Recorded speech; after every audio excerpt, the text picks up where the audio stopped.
Shabbat Shalom, y'all. Let me share my channel real quick and then we'll get cracking. But what y'all can do that are watching right now is share, make sure you subscribe, and comment.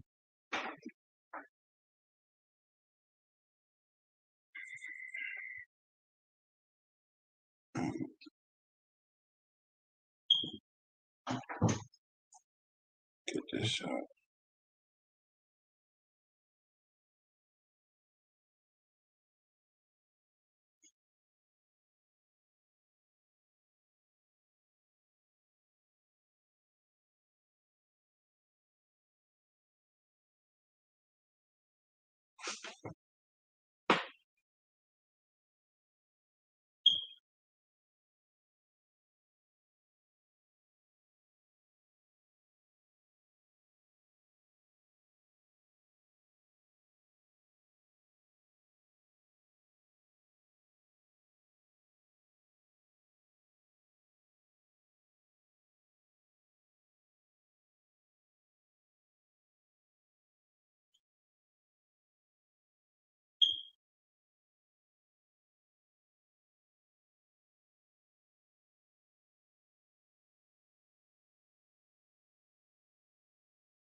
All right. Shalom. First and foremost, I'd like to give all praises, honor, and glory to the Most High God Yahweh, and we do so in the name of His only begotten Son, Yahweh Shai Mashiach, who the world ignorantly called Jesus Christ. Shema Yasharala Yahweh, Allahaya Nawa Yahweh Ached. There is over God's Lord. Come on, man. Hey, I will be doing a presentation on sex on the Sabbath coming up pretty soon, or whether or not be done with it by Friday, just to scholastically give you an understanding of things that are not expressly said in the scriptures, was one scripture would kill it all if you understood what the Most High considers it. A lot of people like to have sex on Sabbath, and they say where there is no law, there is no sin. Well, actually, there is a law concerning that. That's like saying that going in a girl's rear end is not against the law. But ain't that the same as have sex with a man? If the scriptures say a man should not lie with another man as he lied with a woman, ain't that the same thing as lying with another man? It's it is. It's the same thing, man. Y'all gotta stop. And that's what a lot of people do that's what a lot of people do when it comes to having sex on the Sabbath. They be like, well, it don't say not to have sex on the Sabbath. That's crazy, man. Yes, it does. If you're not supposed to defile the Sabbath and you spill seed on the Sabbath and now you're unclean, you're supposed to separate yourself from the congregation. You're supposed to be separate from the congregation. So if you do that and you put yourself around the congregation, you're defiling everybody. And the Most High is not going to come through that camp. So what I'm going to do is I'm going to go through it.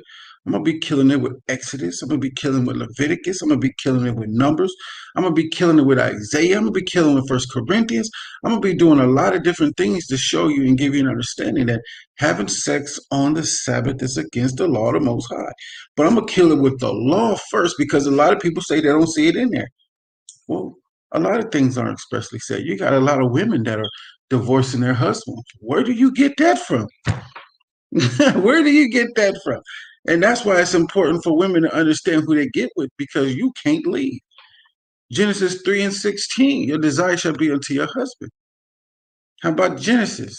The flesh of my flesh, bone of my bone. If it's the flesh of my flesh, the only time it can separate itself from me is if I let it go.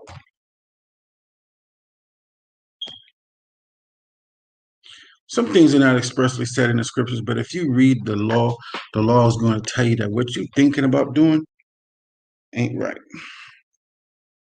It won't happen. You got to stop it. That's not right, man. Sex on the Sabbath is against the law of the Most High. And through the Spirit of Yahweh, by Hashem Yahweh Shai Mashiach, I will prove it. And if anybody want to respond to it, go ahead. So once I put it out, it's going out. Let me see something.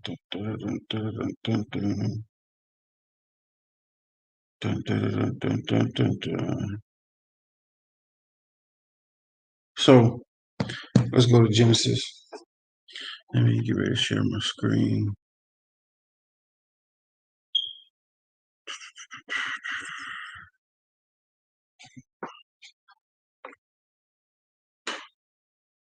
I'm not going to share my screen this time, man. I'm not going to share my screen this time. It is what it is, buddy.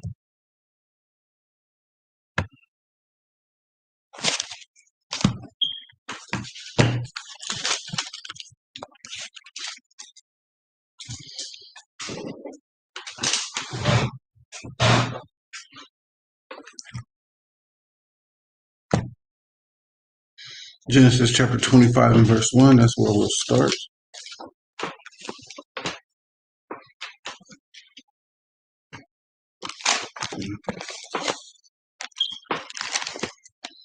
Let me see something.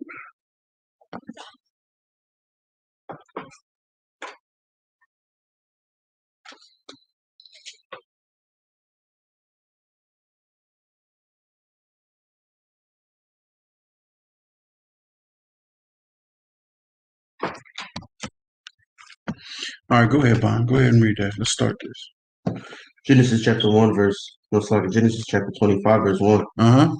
Then again, Abraham took a wife, and her name was Keturah, and she bare him Zimran, and Jokishah, and Medan, and Midian, and Ishbak, and Shua. And Jokshan begat Sheba, and Dedan. And the sons of Dedan were Ashiram, and Letushan, and Liminan. And the sons of Midian, Ephah, and Epher, and Hanak, and Abidah, and Elda'ah. All these were the children of Keturah. Right.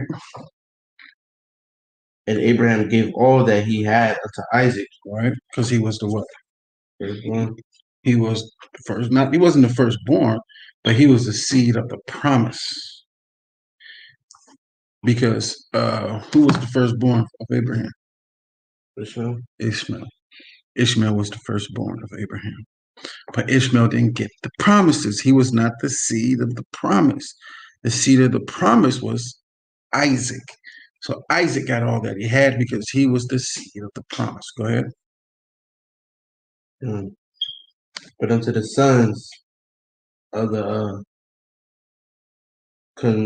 concubines, which Abraham had, Abraham gave gifts, and sent them away from Isaac his son, while he yet lived, eastward unto the east country. And these are the days of the years of Abraham's life, which he had lived, 160 years. Right. Then Abraham gave up the ghost and died in a good old age, an old man, and full of years, and was gathered to his people. And this is how we usually die. We gave up the ghost. We just passed away naturally. We got real tired and sat there and gave up the ghost. It was just that body was time for that body to go. That body was really tired. Go ahead. And his sons Isaac and Ishmael buried him in the cave of Macapella. No, Machpelah.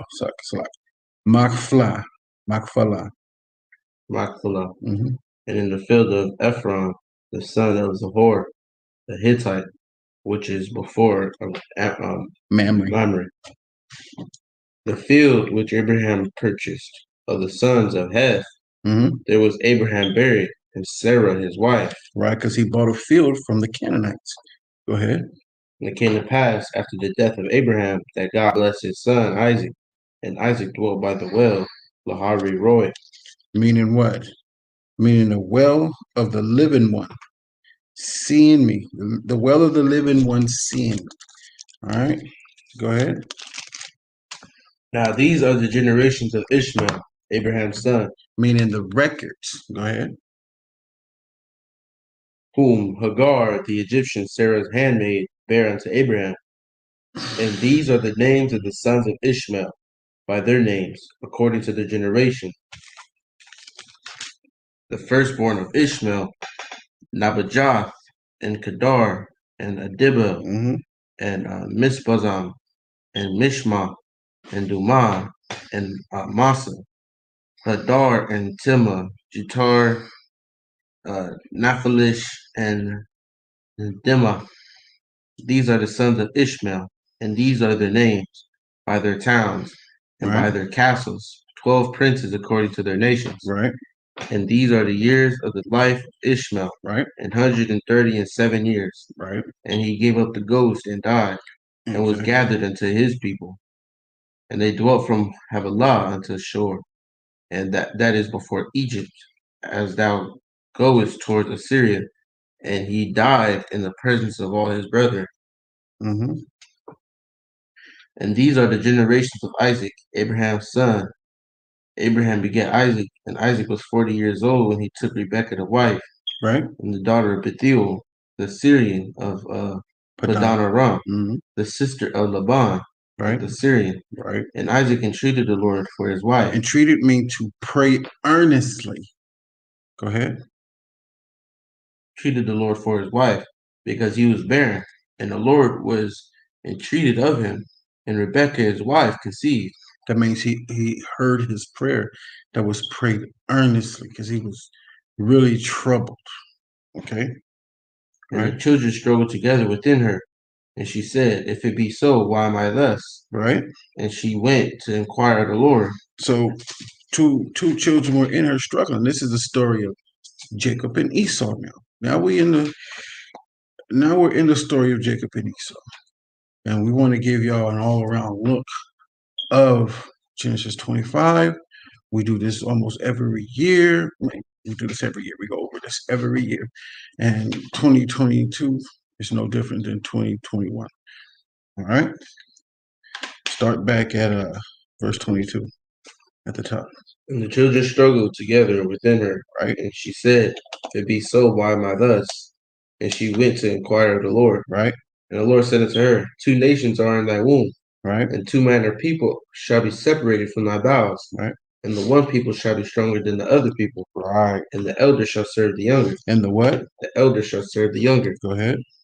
And when her days were to be delivered were fulfilled, behold, there were twins in her womb. Right. And the first came out red all over, like an hairy garment. Let's break that down. The first came out red all over like a red hairy garment. So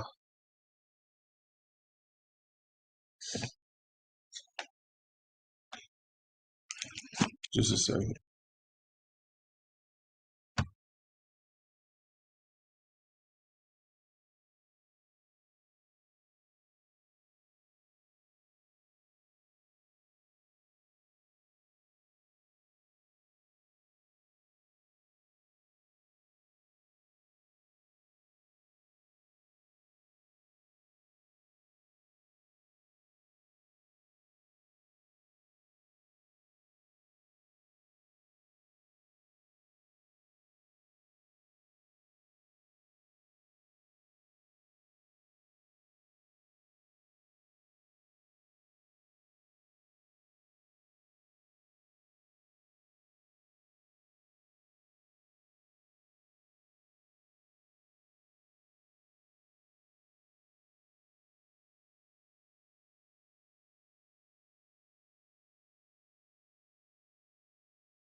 Give me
You know, so mute. Go ahead, read it again. Exodus chapter 26, verse 14. Uh-huh. And thou shalt make a covering Right. for the tent of ram skins dyed red. Right. So when it says right here in Genesis 25 and 25, it said, and the first came out red all over like a hairy garment. Now we're going to read this again about the ram skin. Go ahead. A ram skin dyed red. Go ahead. And the covering above of badger skin. Exodus 26 and 16, please. Verse 16. 10 cubits shall be the length of the No, board. I want you to read Exodus 26 and 14. Exodus 26 and 14. And thou shalt make a covering for the tent of ram skins dyed red. Right. Now this is a ram skin dyed red. Now when you look at Caucasian people, their emotions show. If they blush, if they get mad, their blood rushes to their skin and they're really red. So when a Caucasian baby is born and they're crying after they get smacked on the butt, they turn really, really red. So when he was born, Esau was born, he was really, really red because the blood was rushing towards his skin. Okay? So when you go back to Genesis 25 and 25, read please.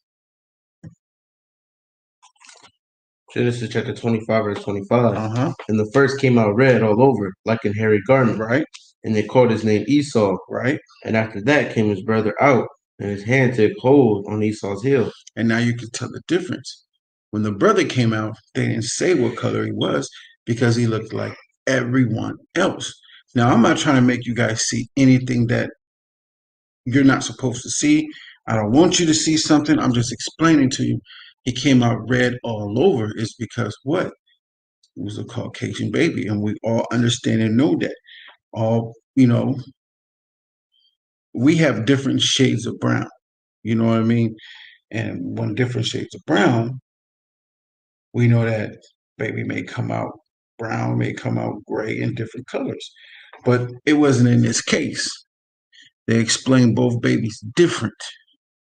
Okay, they both look different.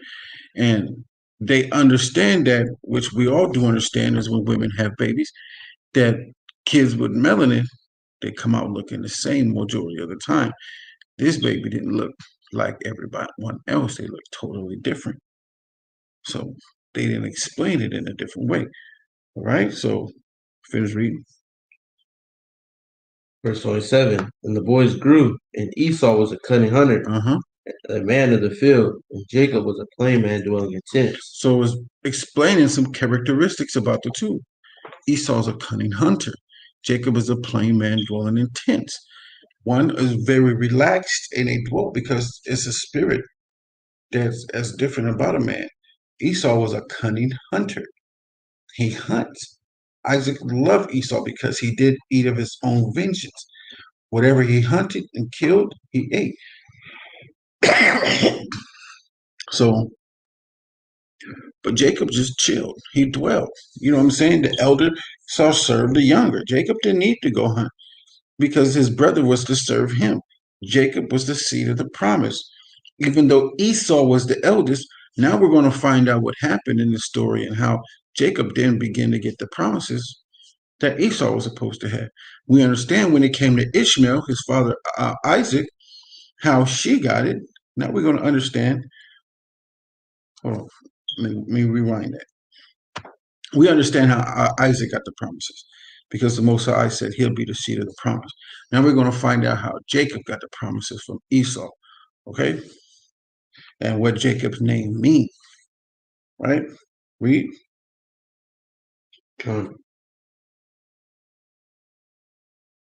Jacob saw, verse 29. No, verse 28. And Isaac loved Esau because he did eat of his vengeance. Right. And Rebekah loved Jacob. And Jacob sawed pottage. And Esau came from the field, and he was faint. And Right. Esau said to Jacob, Feed me, I pray thee, with that same red pottage. Right. For I am faint. Therefore was his name called Edom. Right. And Jacob said, Sell me this day thy birthright. Uh-huh. And Esau said, Behold, I am at the point to die. And what profit shall this birthright do to me? Shall this verse 33. And Jacob said, Swear to me this day. And he swore unto him, and he sold his birthright to Jacob. Then Jacob gave Esau bread and pottage of lentils, and he died. So he did eat and drink, and rose up and went his way. And Esau despised his birthright. Yeah, Esau despised his birthright. What's that in Hebrews? He's a profane person, right? What's that? Hebrews 12 and 16. Get that real quick. I'm gonna show you something. Let me share my screen real quick.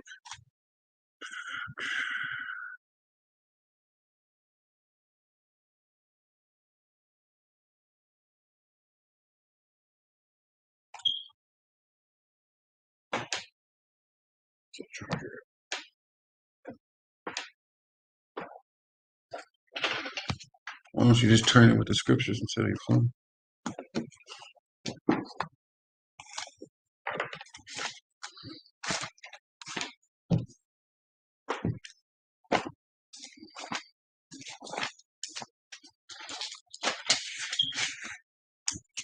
Let me share this with y'all real quick.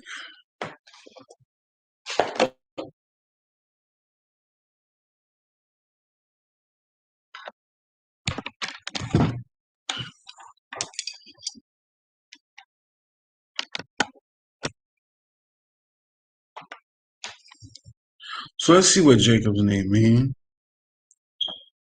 Mhm.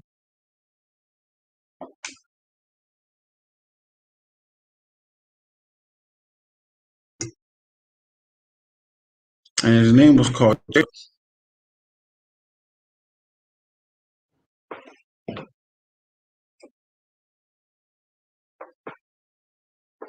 Yaqub.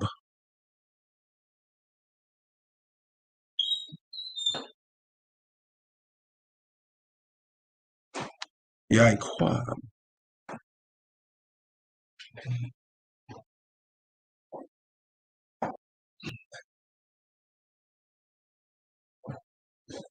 Heel holder or supplanter. That was our forefather Jacob's last name, meaning supplanter, heel holder, and it's symbolic when it comes to that on Genesis 25. And when it comes to that right there, let me see. Let me get this off the screen right there. All right. So that's what our forefather's name is, Jacob, heel holder or supplanter. All right. So let's look at that real quick.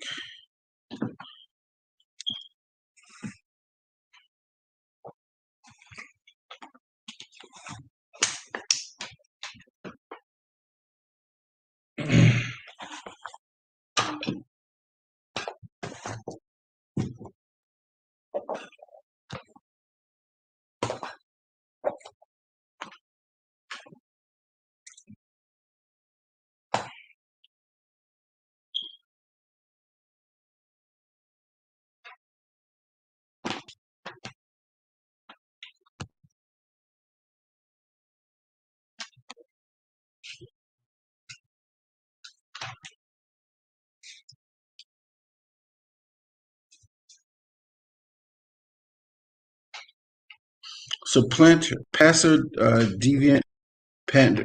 Is it in Spanish or something? It sure is. Yeah.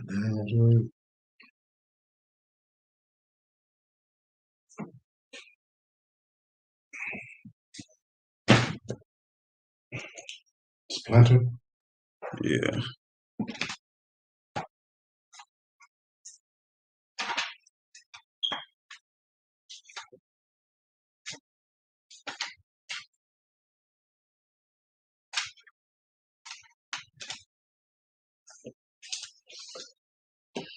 I don't understand why I just did that.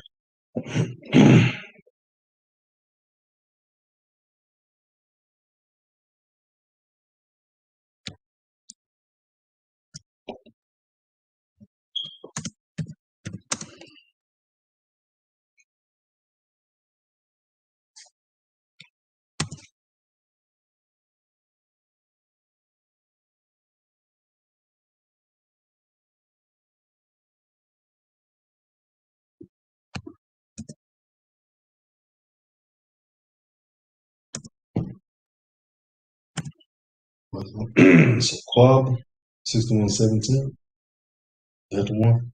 Yeah, Quab. Quab seized by the heel to circumvent as a tripping of the heels, also to restrain as if holding by the heel, supplant, take by the heel, stay. Is that the one?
All right.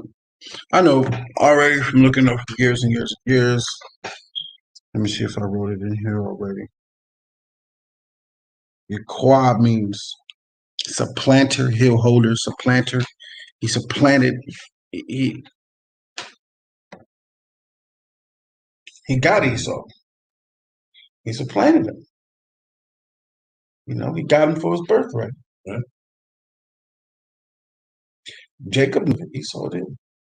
So they really care. Yeah, Esau didn't really care. He was profane. Did you get that in Hebrews? There's no profane person like Esau. Read that Bible, show. Hebrews chapter 12, verse 16. Lest there be any fornicator or profane person as Esau, Mm-hmm. who for one morsel of meat sold his birthright. Who for one morsel of meat sold his birthright for some meat. Why? Because he didn't care about his birthright. So if he didn't care about his birthright, what else he don't care about? What does this birthright profit me? You know what I'm saying? Didn't he say that? He said that in verse 32. And Esau said, behold, I am at the point to die. And what profit shall this birthright do to me? Inherit the earth. That's what it was. It was an inheritance, man. You just sold your birthright, bro, for a piece of meat. That's just Esau, man. He didn't understand it because he didn't care. Because if Jacob knew it, he was the youngest. If Jacob knew what the importance of it was, so did Esau. Esau was taught as well. He was told,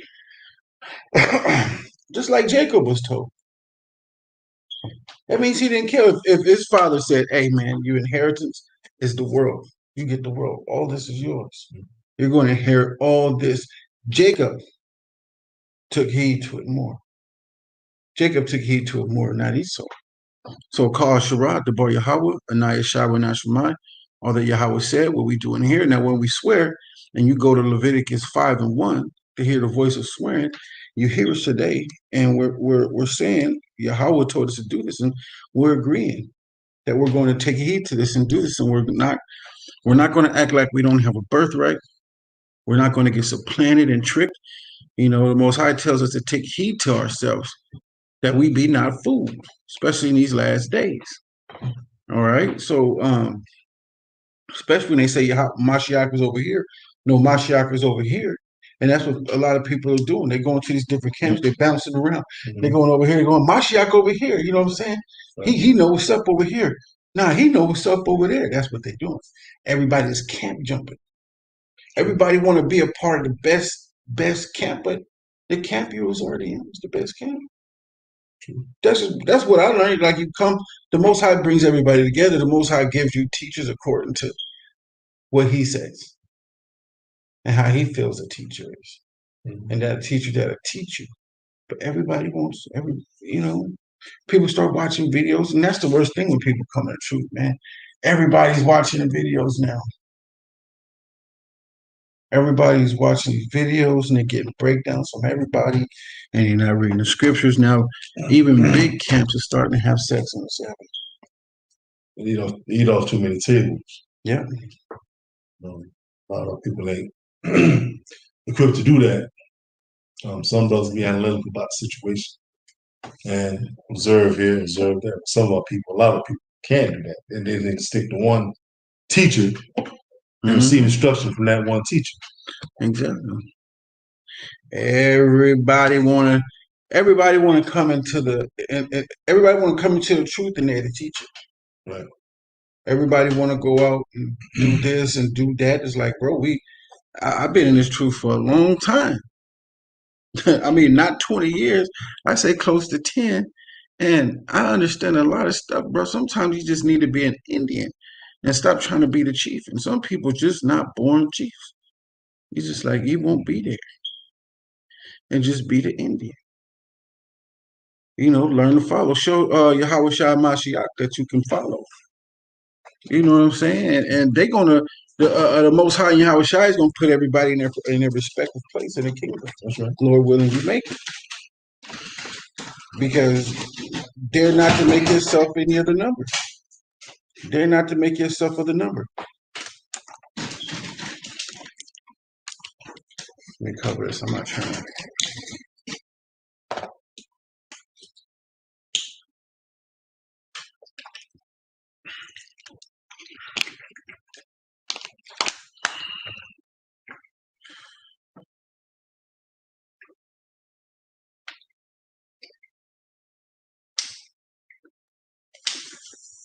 Right. So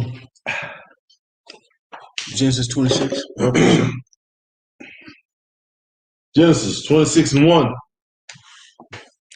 There was a famine in the land, beside the first famine. It was in the days of Abraham and Isaac. And Isaac went unto Abimelech, king of the Philistines, unto Gerar.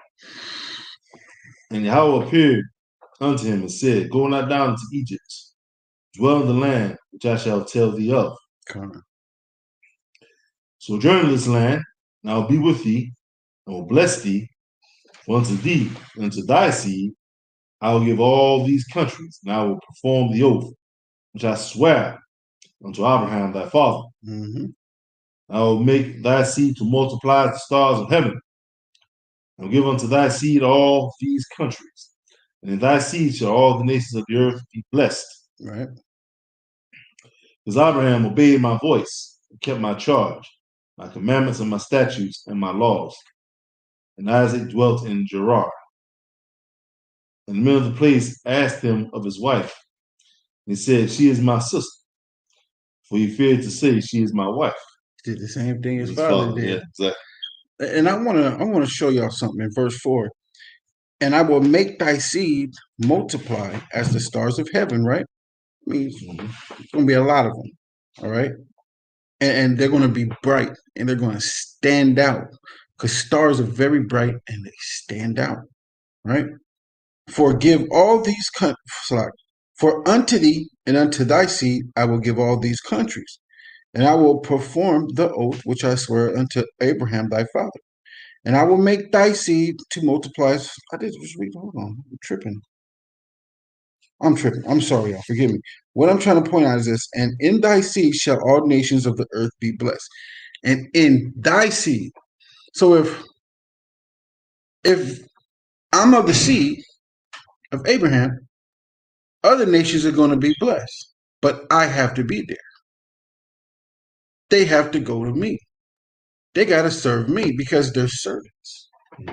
They'll be blessed. By serving me, they'll be blessed. And that's the Most High is pushing it and letting them know that, hey, man, your servant is going to be blessed for serving you.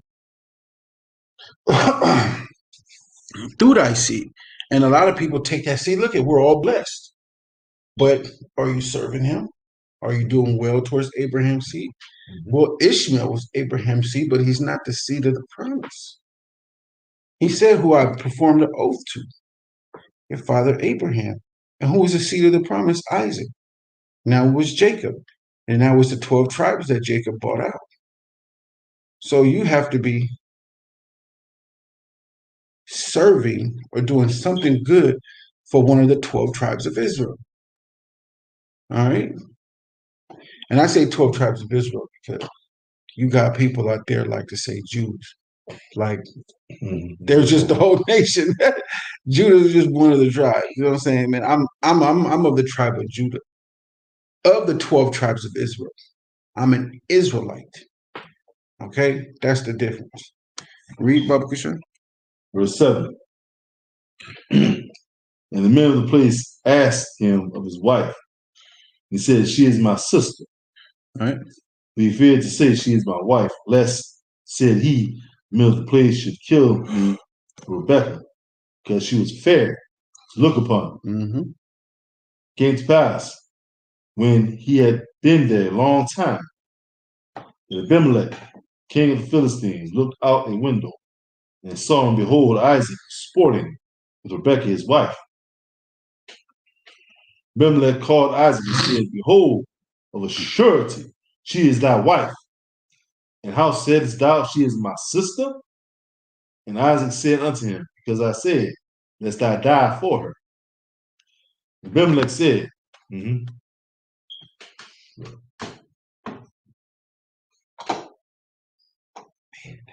that was cold right there. That was cold. I mean, I'm not going to even bring that up right now. I'm not going to bring that up. I was just thinking about something. Okay. But that was a cold precept right there. Go ahead. And Abimelech said, what is this thou hast done unto us? One of the people might lightly have leaned with thy wife, and thou shouldst have brought guiltiness upon us. And Abimelech charged all his people, saying, he that toucheth this man or his wife shall surely be put to death. Then Isaac sold in that land and received in the same year 100-fold. And Yahweh blessed him. And the man waxed great and went forward and grew until he became very great. Mm-hmm. For he had possession of flocks and possession of herds and great store of his servants. Mm-hmm. And the Philistines envied him. And the Philistines today are the people where? Gaza. Yeah. And today, other people that are over there are not the Philistines. Today, they're called the what? Palestinian. Yeah, the Palestinians. But these are the Phoenicians. All right? The Philistines, Phoenicians. They're a Hamite nation. All right, go ahead. Verse 15. All the wells which his father's servants had digged in the days of Abraham, his father, Philistines had stopped them and filled them with earth. And Abimelech said unto Isaac, go from us, thou art much mightier than we. He grew big. That means him and all his servants were bigger than the whole nation. The whole nation that was over there. The Spirit of the Most High. 17. And Isaac departed thence and pitched his tent in the valley of Gerar and dwelt there. Right. And Isaac digged again wells of water, which they had digged in the days of Abraham his father. The Philistines had stopped them after the death of Abraham. These Canaanites. Go ahead. And he called their names after the names by which his father had called them. And Isaac's servants digged in the valley and found there a well of springing water.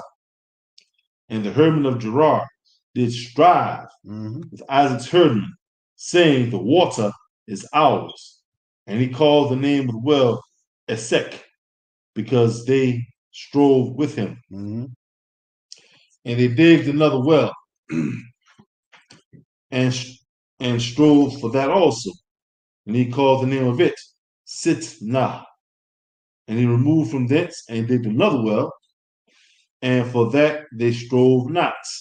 And he called the name of it Rehoboth. And he said, for now Yahweh hath made room for us, and we shall be fruitful in the land. Okay. And he went up from thence to Beersheba. And Yahweh appeared unto him the same night and said, I am the Elohim of Abraham, thy father. Fear not, for I am with thee, and will bless thee, and multiply thy seed, my servant Abraham's sake.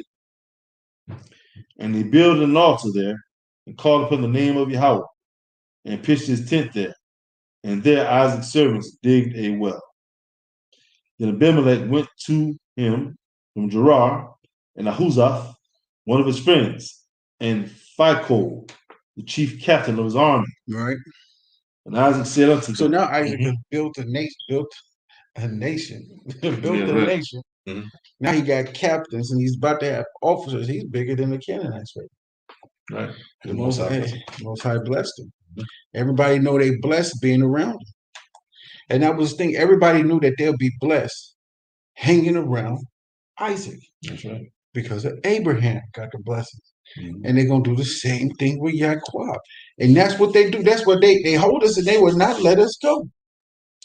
They don't want to let us go because they're blessed being around. Even when they kill us, they're blessed. That's not that in that sense, but I'm saying for us being around, they're blessed. When they kill us, they like to say that they're blessed. You know, the Most High just looking at it and just waiting for the elect to get their stuff together, and he's just going to just show you his wrath. And that's just what he's going to do. But man, Isaac is just being fruitful and multiplying. Go ahead. And pay attention to what's going on in the story and how people are acting and how you don't want to be. And understand the morals of civil and the dietary and the ceremonial. Check out Isaac's civil.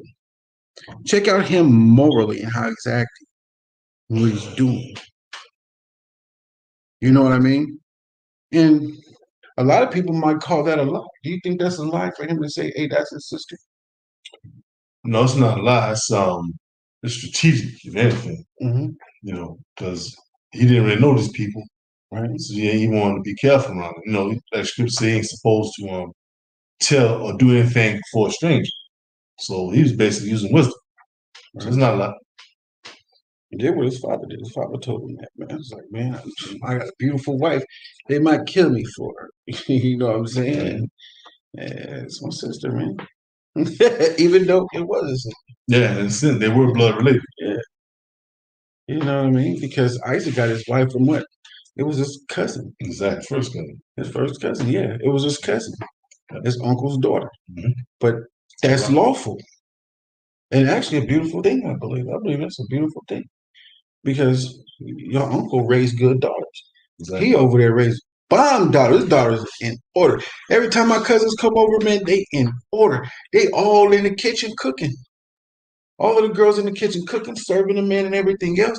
She's very pleasant to be around. Right. And your uncle be like, yeah. Y'all too? Uh-huh. Yeah, I see how you looking at you like that. Yeah. All right, I got y'all. You know what I'm saying? And then you just hook them up, but not your sister. Not your sister. But because the Most High changed that law.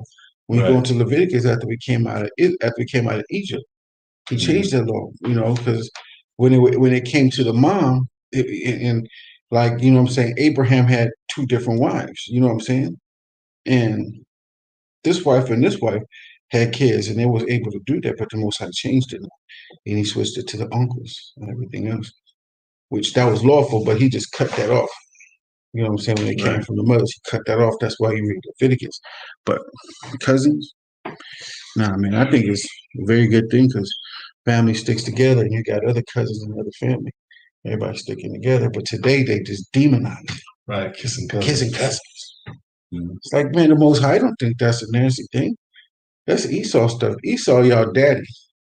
That's what that is, man. Esau, y'all daddy. Let's go.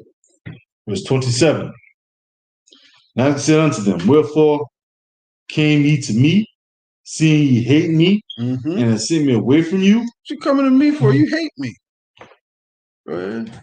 And they said, we saw certainly that Yahweh was with thee. Right. And we said, let there be now an oath. We saw certainly that Yahweh was with you. Oh, yeah. Well, he's blessed. He's blessed. Yeah. Yeah. In every material sense, Most High was with him. Go ahead.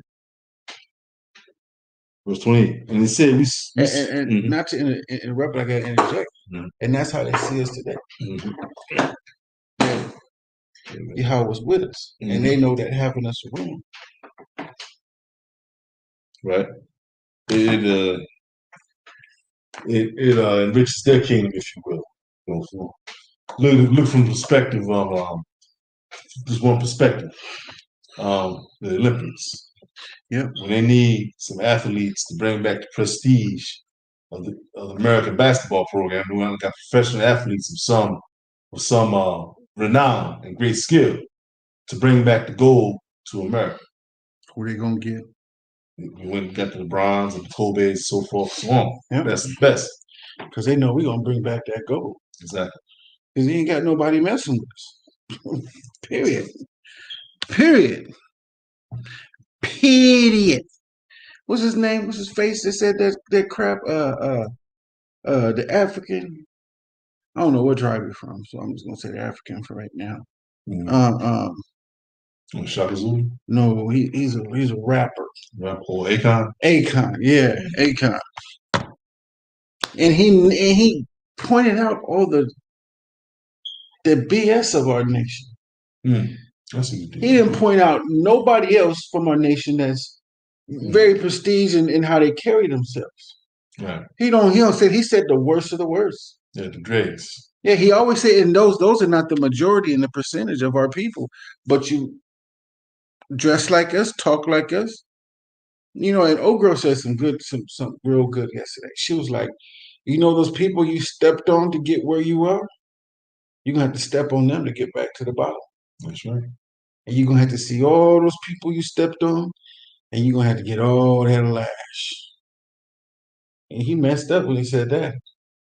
I don't even know why that came out of his mouth.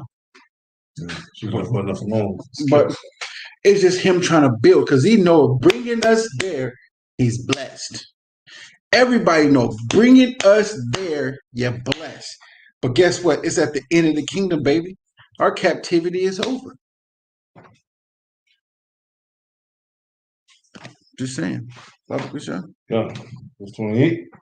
It said, we saw certainly that Yahweh was with thee. And we said, let there be now an oath betwixt us, even betwixt us and thee, and let us make a covenant with thee. Thou wilt do us no hurt, and we have not touched thee, and as we have done unto thee nothing but good, and have sent thee away in peace. Thou art now the blessed of Yahweh. Come. And he made them a feast. Made them a feast. And they did eat and drink. And they rose up betimes in the morning and swear one to another. And Isaac sent them away, and they departed from him in peace.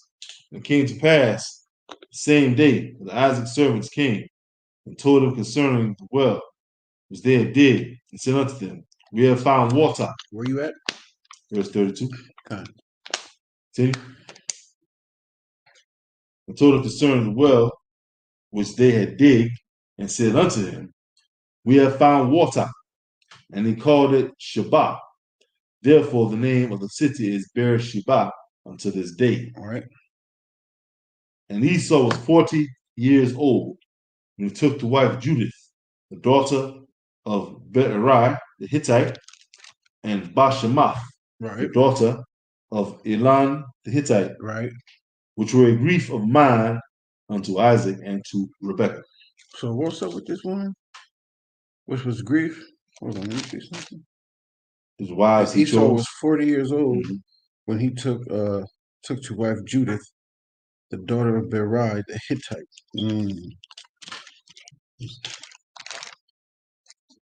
And Bashemath, the daughter of Elon the Hittite, which were a grief of mind unto Isaac and Rebekah. They didn't appreciate his choice. Well, he was told not to do that. That's right. He was told not to do that. So they'll be getting them women, boy. They idolatrous women. But knowing Esau, he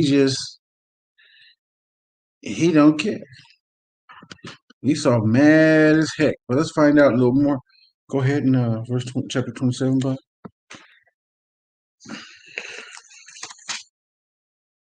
Genesis chapter 27, verse 1. Mm-hmm. It came to pass, when Isaac was old, and his eyes were dim, Right. so that he could not see, he called Esau his eldest son, Right. and said unto him, My son. He said unto him, Behold, here am I. And he said, Behold, now I am old.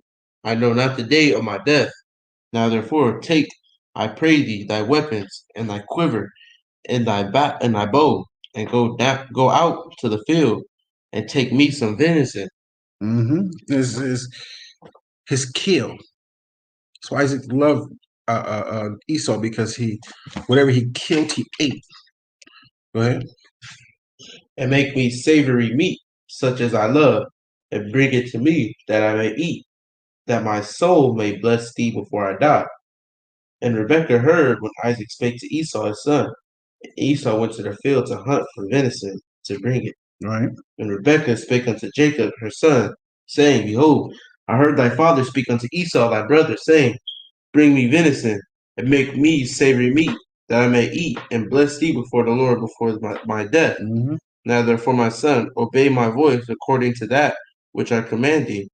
Go now to the flock, and fetch me from thee 2 good kids of the goats, and I will make them savory meat for thy father, such as he loveth. Right. And thou shalt bring it to thy father, that he may eat it, and that he may bless thee before his death.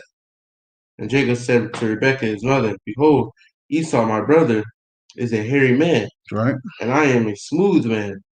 My father peradventure will fill me, and shall seem to him as a deceiver, and shall bring a curse upon me, and not a blessing.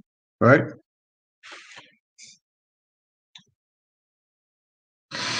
And his mother said unto him, Upon me be thy curse, my son. Only obey my voice, and go fetch me them. And he went. She said that because she understands that the father gives the authority to everything else. So she was like, the curse would be upon me if anything was to happen. But the mom knew what happened between them two. The mom knew what happened. Yeah, the mom knew what happened. Go ahead. John. And he went and fetched and brought them to his mother, and his mother made savory meat, such as his father loved. And Rebekah took goodly raiment of her eldest son Esau, which were upon her in the house, and put them upon Jacob her younger son. And she put the skins of the kids of the goats upon his hands, and upon the smooth of his neck. And she gave the savory meat and bread, which she had prepared, into the hand of her son Jacob. And he came to his father and said, My father. And he said, Here am I. Who art thou, my son? And Jacob said unto his father, I am Esau, thy firstborn. I have done according as thou badest me. Arise, I pray thee, sit and eat of my venison. Where are you at now? I'm at the end of 19. All right, that thy soul may bless me. And Isaac said unto his son, How is it that thou hast found it so quickly, my son? And he said, Because the Lord thy God brought it to me. And Isaac said unto Jacob, Come near, I pray thee, that I may feel thee, my son, whether thou be my very son Esau or not. And Jacob went near unto Isaac his father, and he felt it, and he said, The voice is Jacob's voice, but the hands are the hands of Esau. And he discerned it not, because his hands were hairy, and his brother Esau's hands, so he blessed him. And he said, Art thou my very son Esau? And he said, I am. He said, I am. And he said, Bring it near to me, and I will eat of my son's venison, that my soul may bless thee. And he brought it near to him, and he did eat. And he brought him wine, and he drank. And his father Isaac said unto him, Come here now and kiss me, my son. Come near now. Come near now and kiss me, my son. And he came near and kissed him, and he smelled the smell of his raiment, and blessed him, and said, See, the smell of my son the smell of my son is as the smell of a field which the Lord hath blessed. Therefore God give thee of the dew of heaven, and of the fathers of the earth, and the fatness of the earth, and plenty of corn and wine. Let people serve thee, and nations bow down to thee. Be Lord over thy brethren, and and let thy mother's son bow down to thee. So that's rulership of everybody, right? Cursed be every one that curseth thee, and blessed be he that blesseth thee. Read that. 29. Okay, go ahead. Verse 39. And it came to pass, as soon as Isaac had made an end of blessing Jacob, and Jacob was yet scarce gone out from the presence of Isaac, his father, Right. that Esau, his brother, came in from his hunting. Now this is where it gets. Find me that though he followed with tears, he found no room for repentance. I think that's in Hebrew. Okay. What's that? 12 and 16. 16. We just pulled it, yeah, but we just pulled something different, but it was below that. Though he followed after with tears. Because this is where it's going to get crazy now. This is where the prophecy started to come into play right here. Read that. Go ahead. Verse 30. And it came to pass, as soon as Isaac had made an end of blessing Jacob, and Jacob was yet scarce gone out from the presence of Isaac, his father, that Esau, his brother, came in from his hunting. Mm-hmm. And he also had made savory meat. So I know I had that. Jacob in the Strong's H3290. Yaqub, heel holder, or supplanter. Go ahead. And brought it unto his father, and said unto his father, Let my father arise and eat of his son's venison, that thy soul may bless me. Right. And Isaac his father said unto him, Who art thou? And he said, I am thy son, thy firstborn Esau. And Isaac trembled very exceedingly, and said, Who?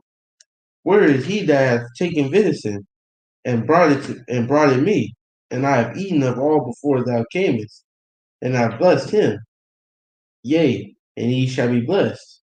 And when Esau heard the words of his father, he cried with a great and exceeding bitter cry, and said unto his father, Bless me, even me also, O my father. And he said, Thy brother came with subtlety, and hath taken away thy blessing. And he said, Is not he rightly named Jacob?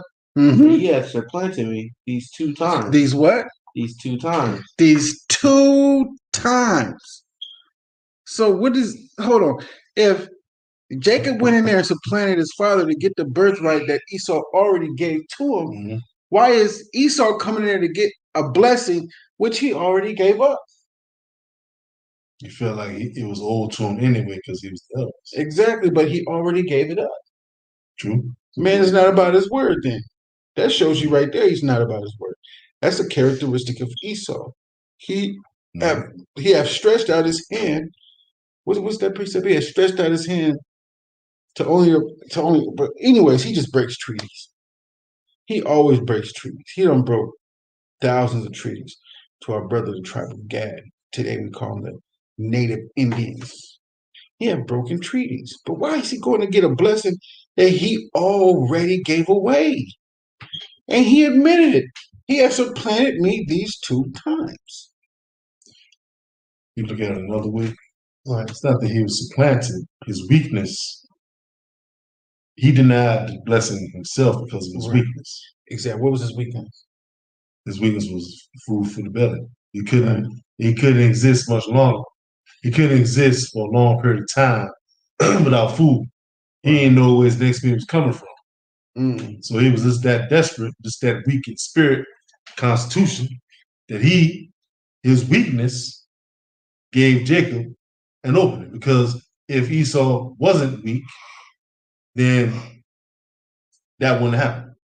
But it's just Esau was that weak of a cat. Right. In his spirit. He's a weak individual. Right. That scripture called him profane. Indeed, as the scripture said. But through the Spirit of the Most High, I posit thus that Esau is a weak, spirited individual. He doesn't have the constitution that his brother Jacob has. Right. I speak as a man. That's finished. Yeah. No, not yet. Not yet. But yeah, in verse 34, when Esau heard the words of his father, he cried with a great and exceeding bitter cry, and said unto his father, Bless me, even me also. Oh, my father. Yeah, read that real quick. Hebrews 12 and 17. Verse 16. Lest there be any fornicator or profane person, as Esau, Right? who for one morsel of meat sold his birthrights. Mm-hmm. For ye know how that afterward, when he would have inherited blessing, Right? he was rejected. For he found no place of repentance. Yeah, he can't change his mind. It was already done. He said he supplanted me twice. Twice have he supplanted me. That's, bro, you gave it up already. Let's stop. Let's stop. All right, reads on.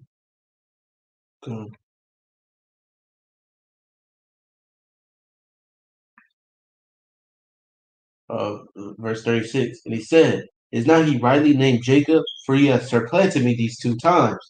He took away my birthright. And behold, now he hath taken away my blessing. And he said, Hast thou not reserved a blessing for me?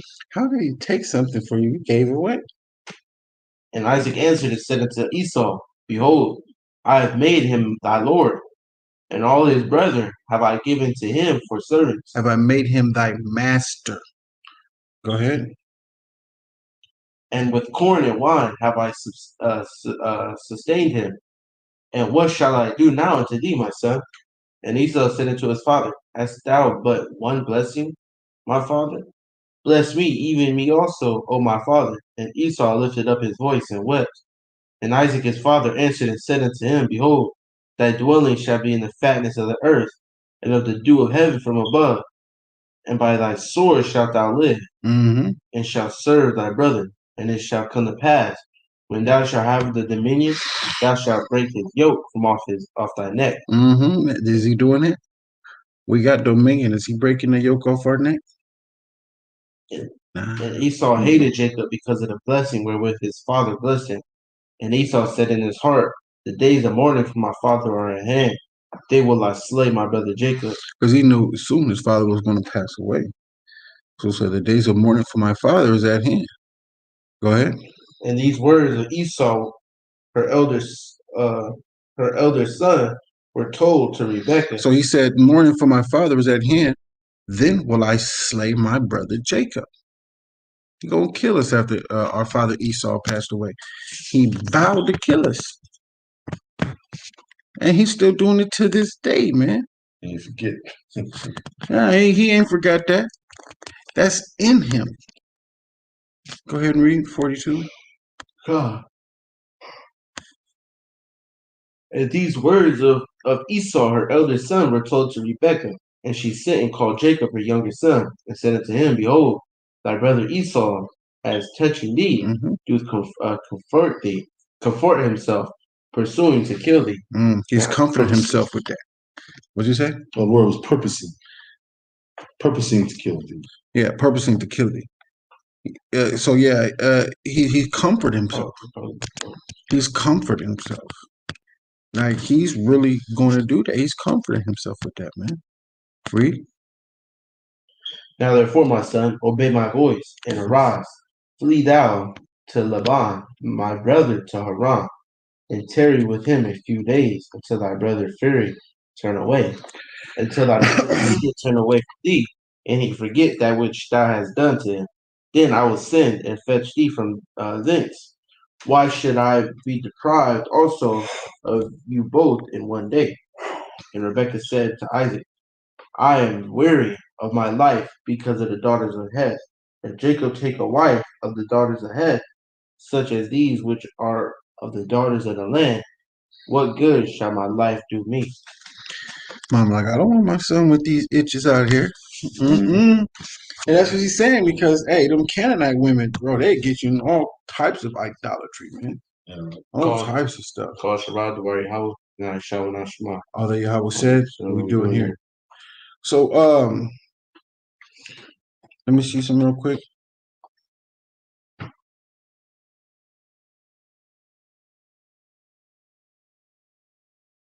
So I'm gonna go a chapter up real quick. We're not gonna read it, but I'm gonna read Genesis 28 and verse 4. I'm starting at 3. And Yahweh Almighty bless thee and make thee fruitful and multiply thee, that thou mayest be a multitude of people, and give thee the blessing of Abraham to thee and thy seed with thee, that thou mayest inherit the land wherein thou art stranger, which Yahweh gave unto Abraham. And Isaac sent away Jacob, and he went into Param Aram. Laban, son of Bethuel, the Syrian, the brother of Rebekah, Jacob's and Esau's mother. So this was already planned to happen when you read chapter 28, because Isaac called Jacob in verse 1. And Isaac called Jacob and blessed him and charged him and said unto him, thou shalt not take a wife of the daughters of the Canaanites. Because remember, over here in Genesis 26 and 35, Isaac and Rebekah was grieved because Esau took of the women of the Hittites, right? So when you go back to Genesis 28, right, and 2, arise, go to Padam Aram, to the house of Bethuel, thy mother's father, and take thee a wife from thence of the daughters of Laban, thy mother's brother, which was who? Rebekah's brother. Yeah. That came to one of the servants of Isaac's, our forefather Abraham's brother's son. Now Laban is grown up, right? And Laban has had daughters. Okay, verse Genesis 28:3, and Yahweh Almighty bless thee and make thee fruitful and multiply thee, that thou mayest be a multitude of people, and give thee the blessing of Abraham to thee and to thy seed with thee, that thou mayest inherit the land wherein thou art a stranger, which Yahweh gave unto our forefather Abraham. And so Isaac is telling Jacob that he will be getting the blessing of Abraham and he will pass it down to his seed. And when Isaac said, by the sword thou shalt live, and that's when he was talking up here when he was blessing Esau. And Esau asked for a blessing. He said, you shall live by the sword. And to this day he lives by the sword.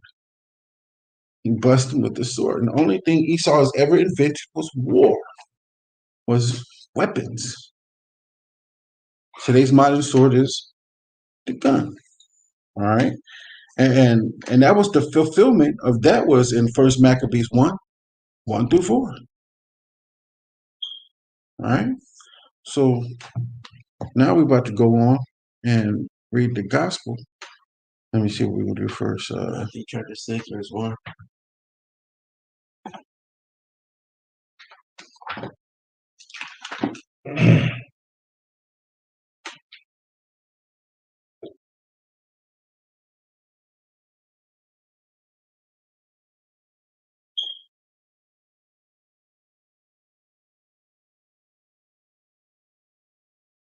Give me a second.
Take it off mute. Go ahead. Matthew 6, verses 1 through 8. No, verse 1 all the way to the end. Gotcha. Take heed that you do not your alms for men Right. to be seen of them. Otherwise, you have no reward of your Father which is in heaven. Therefore, thou doest thine alms. Do not sound the trumpet before thee, as the hypocrites do in the synagogues and in the streets, that they may have glory of men. Verily I say unto you, they have their reward. When thou doest alms, let not thy left hand know what thy right hand doeth, that thine alms may be in secret, and thy Father, which seeth in secret himself, shall reward thee openly. And when thou prayest, thou shalt not be as the hypocrites are. They love to pray standing in the synagogues and in the corners of the streets, that they may be seen of men. Verily I say unto you, they have their reward. Yeah, it's just exalting us, so they just want to be seen. You know, a lot of people like to do that because, you know, they think they're holier than thou. You know what I'm saying? They want to show themselves as, I love the Lord. They're exalting themselves. And the Most High just do that in secret. Go ahead. Verse 6. But thou prayest, enter into thy closet, and thou shut thy door. Pray to thy Father which is in secret. The Father which seeth in secret shall reward thee openly. And what secret? You can be walking down the street and be praying. Nobody knows. You just right here in the what we call that in the temple, behind the what? Behind the veil. The holiest of holies. The holiest of holies. This is the holiest of holies right Inside here. your mind. Yeah, this is where the Most High and Yahweh Shai be, right in there. That's where they be, right in there. Only they can go in there and see what's on our mind. Nobody else.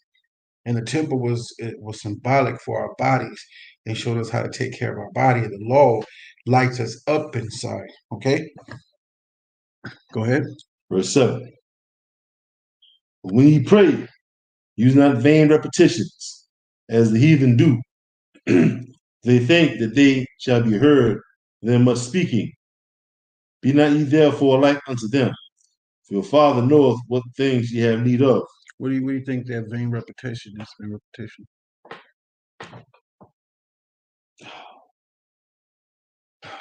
Example of vain repetition. Vain repetition. I would surmise as being how the so-called Catholics do their prayer. You know, it's like a vain repetition to say, you know, that phraseology that they say. When they say "Hail, Mother, Grace," and all that stuff. I think that's a vain repetition because they're saying something that's of no value. They're not saying. They ain't saying, "Oh Lord God in heaven." They're saying something totally different than what they should be saying. Right. You know what I'm saying? I say that's a vain repetition. Or maybe also vanity means of no value. So basically it's you saying a prayer and you're going through the motions of the prayer and you're not giving your all, you're not giving your full strength in the prayer. Right. You're just doing it, going through the motions because okay, well I gotta pray, so let's do this. That's my take, I think. What do you think vain repetition is, Bonnie? Reputation or repetition? Repetition, vain repetition. Just doing something that means nothing.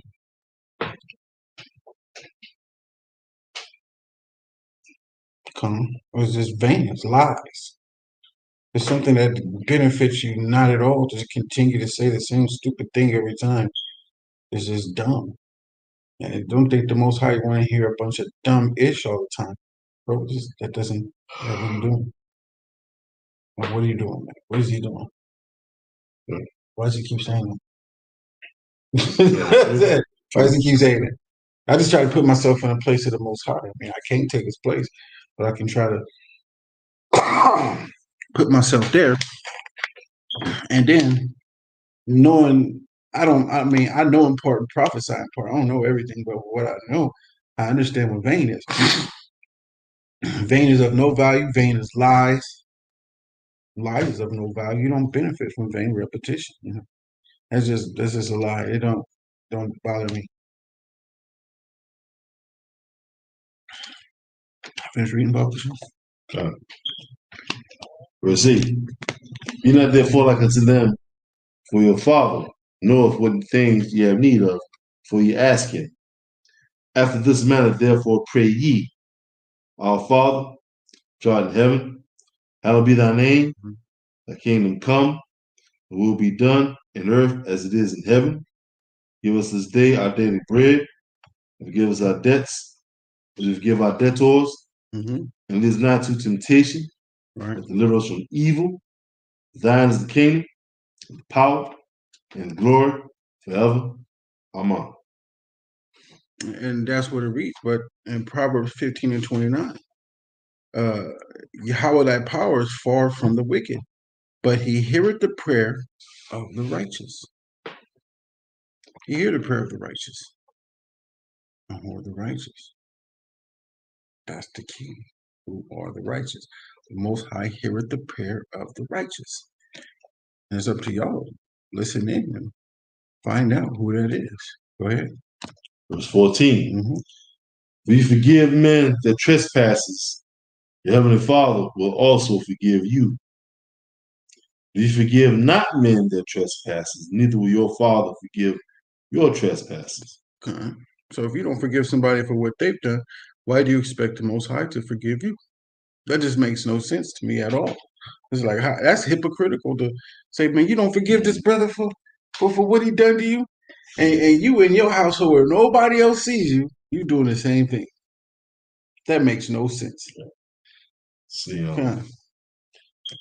I think if you're an artist, you need to recognize and realize, without doubt, that our Messiah, our Master, he was talking to Israelites in this in the Sermon on the Mount, like the scriptures call it. He's speaking to his people. Now, some people gonna get silly and say, well, it said right there that we're supposed to forgive men their trespass against us. So that means we're supposed to forgive that man that walked up in that church in South Carolina in 2015 and killed them people. We're supposed to forgive him too. That's not what it means. Because what that Edomite did was evil to the core. He murdered people. There was no threat to him in any way whatsoever, in any way, shape, form, or fashion. So there is no forgiveness for what that scoundrel did. So let's not get silly with it and say that people that do heinous stuff like that, or a man who's a serial rapist, there's no excuse to rape anybody. He's a serial rapist, and the victims, the daughters of his rapacious ways, they're supposed to forgive him what they did to him. And those fathers and mothers supposed to forgive him for putting their daughters through that trauma. The Most High is about justice. So let's not get silly with it and think that you're supposed to just forgive everything. Stuff like that happen. That's not even the case. Right. Well, hey, Shalom, good work, bar. Well,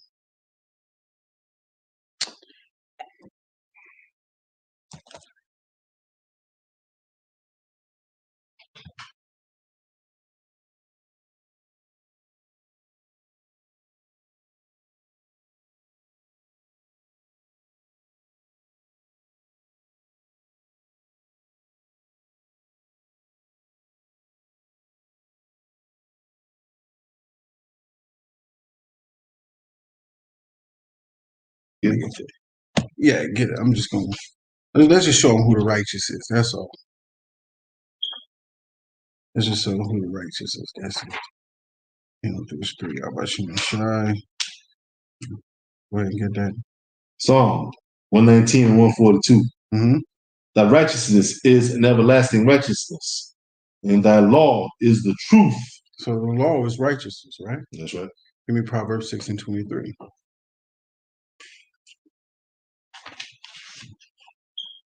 Proverbs 16:23. The heart of the wise teaches. Proverbs 6 and 23. 16 and 23. No, 6 and 23. My fault. I stand corrected. Proverbs 6:23. For the commandment is a lamp, and the law is light. Give me Jeremiah 23:5. Go ahead. And reproofs. Start over again. Okay. For the commandment is a lamp, and the law is light, and reproofs of instruction are the For the law is light, and reproof and instruction is what? Is of the way of life. And reproof and instructions are the way of life. All right. So we already know what righteousness is. Psalms 119, 142. Thy righteousness is everlasting righteousness, and that law is the truth. So the law is righteousness. And then I went to Proverbs 6:23, showing you that the righteousness is the law. Who did he give the law to? Israel. Read that real quick. Jeremiah chapter 23, verse 5. Behold, the days come, saith the Lord, that I will raise unto David a righteous branch. A what? Unto David a righteous branch. Read. And a king shall reign and prosper, and shall execute judgment and justice in the earth. Yahweh Mashiach, which is Israel. It's showing you right there, right? So let's go back to Matthew. We'll just take it from there. That is the righteous. Matthew 6:15. Moreover, when ye fast, be not as the hypocrites of a sad countenance. They disfigure their faces. And when you fast, people be fasting, be like, man, they be like, bro, what's wrong with you? Man, bro, I'm just fasting. Just chilling, you know, man. Nah, man, be joyous, man. Don't let it get to you. Don't, because you're inflicting yourself when you fast. If you're inflicting yourself, you know, you're not supposed to be acting like, you know, the world is downbeat and stuff. You know, don't do that. Read. For they disfigure their faces, that they may appear unto men too fast. Verily I say unto you, they have their reward. But thou, when thou fastest, anoint thine head and wash thy face. For basically wake up. Yeah, right. Calm down, cheer up. Put some water on your face when you fast, man. Don't be out there looking all sad and stuff and like, you know, you about to die. You know what I mean? Come on, read. But thou appear not unto men too fast, but unto thy Father which is in secret. And thy Father which seeth in secret shall reward thee openly. Exactly. Just like our forefather Abraham, Isaac, and Jacob. Go ahead. Verse 19. Lay not up for yourselves treasures upon earth. Bikes, motorcycles, Lamborghinis, and stuff. Go ahead. Where moth and rust doth corrupt, and where thieves break through and steal. But lay up for yourselves treasures in heaven, where neither moth nor rust doth corrupt, and where thieves do not break through nor steal. Right. For where your treasure is, will your heart be also. The light of the body is the eye. So for where your treasure is, there will your heart be also. So your heart should be in these scriptures. That's your treasure. For where your treasure is, there will your heart be also. So your treasure can only be where your heart is. And that's your mind. Where's your mind? If your mind is in your world, that's your treasure. If your mind is on this woman all the time, that's your treasure. But if your mind is meditating in the scriptures, what's that? Joshua 1:8. Yeah. If your mind is in meditating in these scriptures, that's where your treasure is, man, and you're gonna get it. Read. Then verse 20. Lay up for yourselves treasure in heaven, neither moth nor rust doth corrupt, and where thieves do not break through nor steal. Where your treasure is, there will your heart be also. The light of the body is the eye. If therefore thine eye be single, thy whole body shall be full of light. If thine eye be evil, thy whole body shall be full of darkness. Right. If therefore the light that is in thee be darkness, how great is that darkness? No man can serve two masters. Right. Hold on, stop right there. We're going too far. But if thine eye be full, thy whole body shall be full of darkness. So in 22, verse 22, the light of the body is the eyes. So that's what you see. And what's the light? Is the law, right? That's right. So the law you get from everywhere else is that's what you see. That fills your body up. So that's what you're taking in. You gotta watch, you gotta pay attention to what you watch and what you look at. You can't always watch everything and look at everything and think you're gonna be cool because like when Shaitan took Yahushai up and showed him the world, Yahushai knew how to beat him. Is with the law. Mm-hmm. So Yahushai took in a lot of law. Mm-hmm. So when you're around people and you don't know how to beat them and beat them in things that they say and they do, what are you going to do?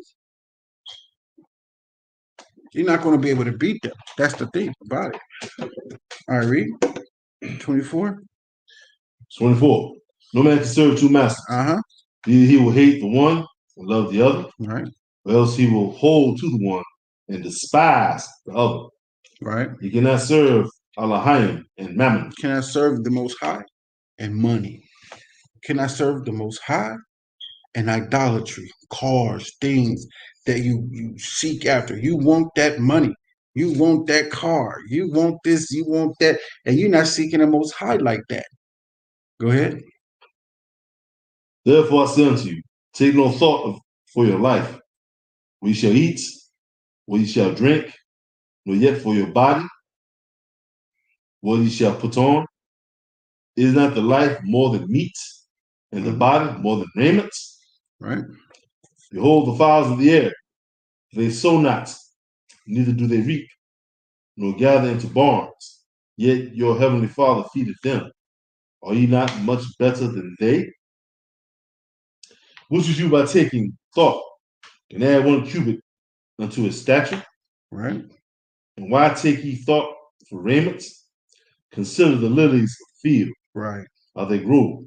They toil not, neither do they spin. So the Most High is sufficient for these things that need him. He feeds them. He feeds all the creatures. That's right. All the squirrels get their nuts. All the elephants get their food. Every animal in the world gets their food. They don't worry about nothing. We're the only ones who worry about everything from day to day. Go ahead. Consider the lilies of verse 29. And yet I say unto you, even Solomon in all his glory was not arrayed like one of these. Mm-hmm. Wherefore, Elohim so clothed grass and field, which today is and tomorrow is cast into the oven. Shall he not much more clothe you, O ye of little faith? Mm-hmm. Therefore, take no thought, saying, what shall we eat? Or what shall we drink? Or wherewithal shall we be clothed? For after all these things the Gentiles seek. Your heavenly Father knoweth that ye have need of all these things. But watch this. Go ahead. Seek ye first the kingdom of Elohim.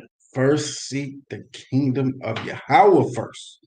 Seek the kingdom first. Go ahead. And his righteousness. Mm-hmm. And all these things which be added unto you. And his righteousness. What's his righteousness? The law. Mm-hmm. TORAH. For thy righteousness is an everlasting righteousness, and thy law is the truth. That's Psalms 119, 142. That's Proverbs 6 and 23. Come on now. Let's go. Read. Verse 34. Take therefore no thought for the morrow. For the morrow shall take thought for the things of itself. Sufficient unto the day. What? Sufficient unto the day. Sufficient is the evil thereof. So what is sufficient unto the day, which makes it evil thereof? You worrying about everything that you can't change. You can't just worry about the Most High, meditate in the Most High. He already knows what you need. It's best when you ask him. It's best when you pray for the thing. But he got you. All right? He got you. So let's just do what we need to do. Get this together. And we already know what's going to come. We already know what's going to come. All we're doing is trying to get the elected. All right? That's all. We already know what's going to come. Let's do what we need to do, and let's get the elected. Everybody fall in order. There can't be a bunch of chiefs and no Indians. Fall in order. We have a government. Fall in line. That's what it is. Everybody want to be the HNIC. Everybody want to be the head nigga in charge. Right. You can't always be the head nigga in charge. You just can't do it. All right? You can't do it. Go ahead and reason, Goria. This is Matthew chapter 7, verse 1. Uh-huh. Judge not, that ye be not judged. Oh, ish. Here we go. Mm-hmm. Who says this more than anybody? Christian pastor. I say our sisters say this more than anything. Oh yeah, I say the sisters say this more than and don't be judging me. Yeah, they definitely love it. The scriptures, God say you're not allowed to judge. That's what they say all the time. And Christian pastors say this, but our women throw this out there all the time. Don't judge me. That is insane. We judge people all the time. Exactly. You're doing wrong. You say, brother or sister, you're doing wrong. According to the scripture, you got to order. She judged that man when she didn't give him her number. That's She right. judged him, didn't she? She did. Yeah, That's she judgment. did. You're not supposed to judge and give him your number.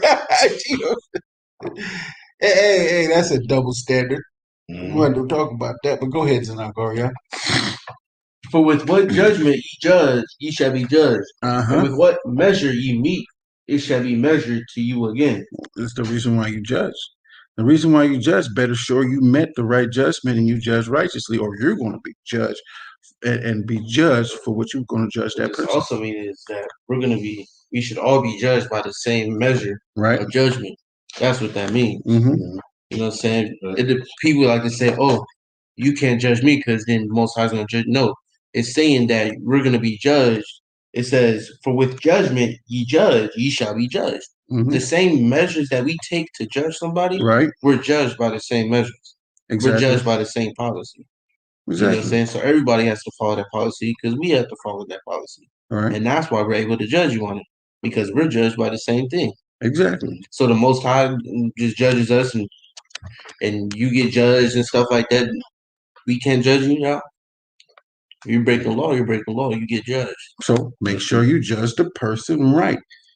And the measure that you met them with, better make sure it was the right judgment. Because whatever you met them with, you're going to be met with the same judgment that you judged them. Right. So when you do something wrong, say, for example, one brother stole, and you the judge, you come down on him like a hammer, hardcore, right? Mm-hmm. So next time, so then you commit a sin. Say you bore false witness against a man, and he got 40 lashes because of your lie. Mm-hmm. So basically, the same judgment you came down on him against the guy that stole, then you need to have the hammer come down on you. Sure. Most High gonna remember that. Almost. Yeah. The compassion. It's the same thing as like you have to forgive a man, because how can you not forgive a man? But Yahweh forgave you. Mm-hmm. So the same thing is you don't overly judge him, because then the Most High is gonna do it to you. You screw know what up. I'm saying? Okay, I understand what both of y'all are talking about, so I'm bring it together. He's talking about two different judgments that happened. For he came down on this dude, but then you did something, nobody came down on you, right? I was saying, so you did something, and you expect them not to come down on you. Exactly. But they're supposed to. You said max him out for what he did stealing. You need to be maxed out. Exactly. Getting that man strapped up with them stripes. Right. So you need to get some stripes too. Exactly. It was just the compassion that was in between. He didn't want to show compassion to him, but he wanted compassion to be shown to him. Yeah, that's in this case right here. Just make sure you judge the right judgment, because if you don't judge the right judgment, it's going to fall on you for the wrong judgment that you judged them for. You're going to get what they were supposed to get because you gave them the wrong judgment. But yeah, that's the compassion judgment. It's like, you know what I'm saying? This person did something, you came down on them like a big rock. But then when you did something, you wanted everybody to be nice to you. And you wanted them not to come down on you. That's the lack of compassion right there. You wanted compassion, but that dude got 30 stripes. You got one. It was a lack of compassion, but that is talking about judgment. Better make sure it's the right judgment that you judge with them. That's what that is. But they got the one you talking about too. When the servant begged his master, There you go. the servant begged his master for forgiveness for not paying him back. He begged for mercy. But then when somebody owed him money, he wanted that money right now, and he threw him in jail. So when his master heard about it, his master threw him in jail because he gave you mercy, but you didn't show him no mercy. That's right. So that's what that was. It was lack of compassion, but that's all of our brothers everywhere, man. Everybody lacks compassion. And you're not taking the time to just sit back and chill. And we all have this problem, man. I had a problem sometimes. It's like, I'm just like, man, you did something real stupid. I'm about to get on you. And then instead of just sitting back chilling and like, all right, man, check this out. Let's look at this in a different light. You know what I mean? And that's what the Most High wants us to do, is to calm down, think about something real quick, and let's get it done. Right? So let's continue reading Papa Kusha. The waters are not. Verse 3. And why beholdest thou the mote that is in thy brother's eye? But Where you at? Verse 3. Okay. And why beholdest thou the mote that is in thy brother's eye, but considerest not the beam that is in thine own eye? Or how wilt thou say to thy brother, let me pull out the mote of thine eye, and behold, a beam is in thine own eye? Thou hypocrite, first cast out the beam out of thine eye, out of thine own eye, and then shalt thou see clearly to cast out the mote out of thy brother's eye. Give not that which is holy unto the dogs, neither cast ye your pearls. Stop right there real quick. I got something. I had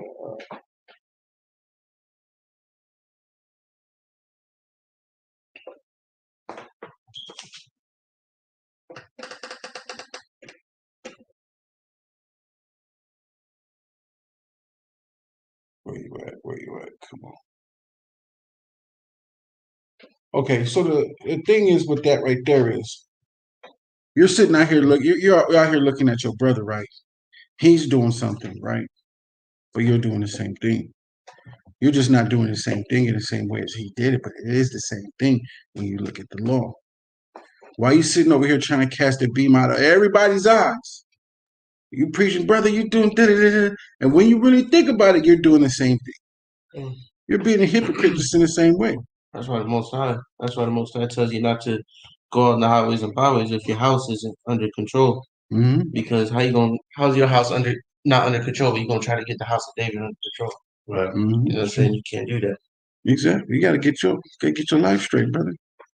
That's why Paul was just like, it's best not be married. He's like, hey man, I'm good, man. This marriage stuff, these women are out of control. It takes a while to court a female out here, man. And she'll come into your house, bro, and tear it up. That woman will tear your house down quick.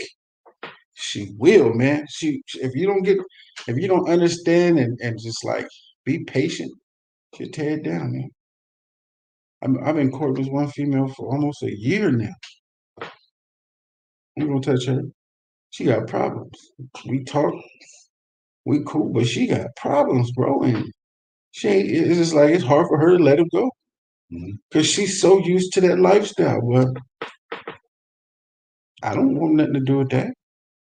Now, right now, she got to change, man. And until she changed, I can't really do nothing. You know what I mean? It's gonna take an act of the Most High to change that. And she ain't turned her life over to him. So what does that make me? She'll tear my life up. She'll tear it up, man. She'll come in there just tearing it up, not doing, you know what I'm saying? Don't want to change. I was talking to the sister about giving the kids a birthday gift, man. She was really trying to buck back. She really thought what she was doing was right. Because it didn't say it in the Bible. No, it didn't say that's on your birthday gift. You gotta say it like that to them. It does. It didn't say it in the Bible, so it was okay. I wanted to say something. I can't remember where it was up, but man, that had me hot. I'll be hot as well. And I had to let her understand not everything that you wanted to say is going to say that. Mhm. It's not. And you just haven't read anything. And it's hard to teach people like that as well. They think that everything they do is right. That makes no sense. Lack of understanding. Yeah, it's just like, and they're unwilling to take in, they're unwilling to consider that what they know is not the truth. They're not willing to consider it, man. They're just so stuck in their ways. And they want to do that and they're used to it and they don't want to change. You got to come into this truth wanting to change when you find out you're doing something wrong. Read Bible, Kashan. Give not, verse 6, give not that which is holy unto the dogs, neither cast ye your pearls before swine, lest they trample them under their feet and turn again and rend you. This truth or pearls, right? Don't be casting these pearls among swine. Most High name. Most High's name. Who else? Your name is pearls. Your name, your Hebrew name is pearls. I tell people to call me my world name when I'm out there now. Nah, just call me. These people, man, these people are not worthy to hear the Most High's name, not worthy to hear your name. You know what I'm saying? It says, give not that which is holy unto the dogs. You know what I'm saying? Holy, which means separate. You know what I'm saying? That your Hebrew name and, you know what I'm saying, the Most High's name, that's sacred. You know what I'm saying? Unto you. You know what I'm saying? You know what I'm saying? I read verbatim. I got one. Can Israelites be dogs? Yes, Israelite dogs are there. They refuse to follow TORAH. Yeah, they dogs. Okay. Yeah. Cats not that pearls before dogs. Hey, our own people can be dogs, man. They'll trample that up and roll around in the mud with it. They do not care. Keep reading, King. Let's go. Verse 7, ask, and it shall be given you. Seek, and ye shall find. Knock, and it shall be opened unto you. For everyone that seeketh, everyone that asketh. For everyone that asketh, receiveth. And he that seeketh, findeth. And to him that knocketh, it shall be opened.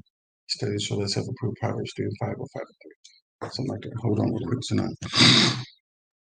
Y'all think seeking is just wanting it and not actually putting in the work to get it. That's the thing. There's work you got to do. Give me that right there. What's that, James? You know what I'm talking about? It's in James. James 4, James 2. Yeah. How would you send people away not full? Yeah, that's James 2. James 2 and 15. But what is it? It says, faith without works is dead. Yeah, right. Can you get that from me, please? James 2. But save the spot. James 2 and what? I think it's 12. James chapter 2, verse 12. Oh, you got that quick? Oh, through the Spirit. Read that. Read that. Find it. Find the beginning of it though. Faith without works. I think it's 2. Because it says right now in Matthew 7 and 7, it goes, ask and it shall be given you. Seek and ye shall find. Knock and it shall be open unto you. Knock and it shall be open unto you. For everyone that asketh, receiveth. And he that seeketh, findeth. To him that knocketh, it shall be opened. Right? Or what man is there of you whom if his... All right, let me stop there. To verse 8. So which one do I want first? Go ahead, Zaquan. You find that? Let's let it show itself approved. Yeah, I think it's Proverbs 3 and 5. Or 5 and 3. On Proverbs? Yeah, Proverbs. I got it. You got it? We start at 14 and go. Found that in James? Okay. Hold on, I want him to get that.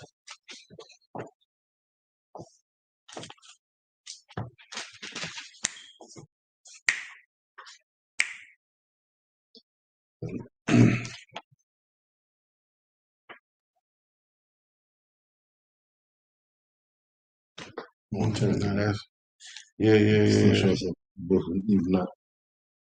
I mean, I said the wrong one.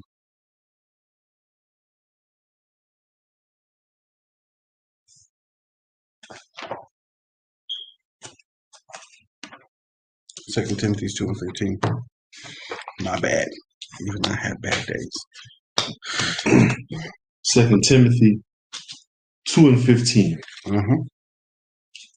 And it reads thus. Study to show thyself approved unto Allah, Uh-huh. a workman that needeth not to be ashamed, rightly dividing the word of truth. So study to show thyself approved. That's how you seek. It's when you study, because you start to find things, right? Read that real quick. James chapter 2 and verse 14. What doeth a prophet, brethren, though a man say he hath faith and have not works? Right? Do you believe? Faith is hope, not seen. Faith that if you keep seeking, you'll find it. Read. Can faith save him? Right? Can his hope save him that he'll find it? Go ahead. If a brother or sister be naked and destitute of daily food. See, these Christians walk around thinking it's going to come to them naturally. Right. I have faith. I believe I should get it. But you're not seeking after it. Like you're supposed to look. And that takes what? Work. Go ahead. And one of you say unto them, depart in peace, and be ye warmed and filled. Notwithstanding, ye give them not those things which are needful to the body. What doeth it profit? What do it profit? Because that's what the passage is. Send away, be ye filled. Mm-hmm. You have faith. Go ahead. Even so, faith, if it hath not works, is dead, being alone. In order to find something, it takes work for you to go get it. Go ahead. Yea, a man may say, thou hast faith, and I have works. Shew me thy faith without thy works, and I will shew thee my faith by my works. I'm going to show you my faith by my works. I'm studying. They can be like, what you doing, brother, studying? You can ask brother that be around me, man. They be at the house with me chilling. I just be there studying. Just trying to, all right, what's going on here? Just reading. Reading. That's it. So read that again in 2 Timothy. Yeah. Study to show thyself approved. Oh, sure. Study to show thyself 2 Timothy 2 and 15. Unto Allah, the workman that needeth not to be ashamed, rightly dividing the word of truth. So that's study. You got to study. That's your work. And that's not all the work, but that's teaching people, letting people understand, helping people to understand where they're wrong in something. Okay, but finish reading. Is that Korea? Matthew's right. Come. Verse 11. If ye then, being evil, know how to give good gifts unto your children, how much more shall your Father which is in heaven give good things to them that ask for them? Mm-hmm. Hold on. Sorry, I'm gonna start at 9. Verse 9. Or what man is there of you, whom if his son ask bread, will give him a stone?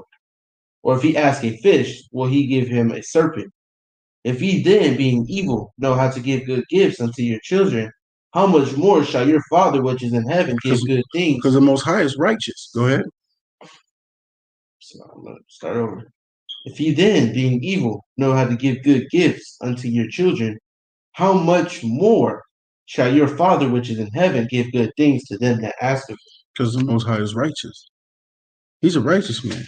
But if you being evil, give your son a serpent for something good that he done, nah, man, don't do that.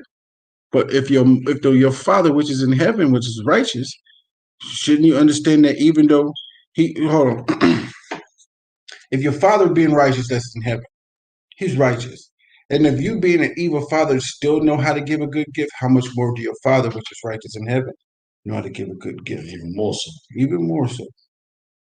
Read. Okay. Therefore, all things whatsoever ye would that men should do to you, do ye even so to them. Mm-hmm. For this is the law and the prophets. So if you expect people to treat you the same way, you treat them the same way. You want people to treat you with respect, honor, and dignity, you do the same to them. Go ahead. Enter ye in at the straight gate, for wide is the gate, and broad is the way that leadeth to destruction, and many there be which go in threat. And this is Yahweh Shai's teachings so far in Matthew. These are his teachings. Y'all pay attention. Read.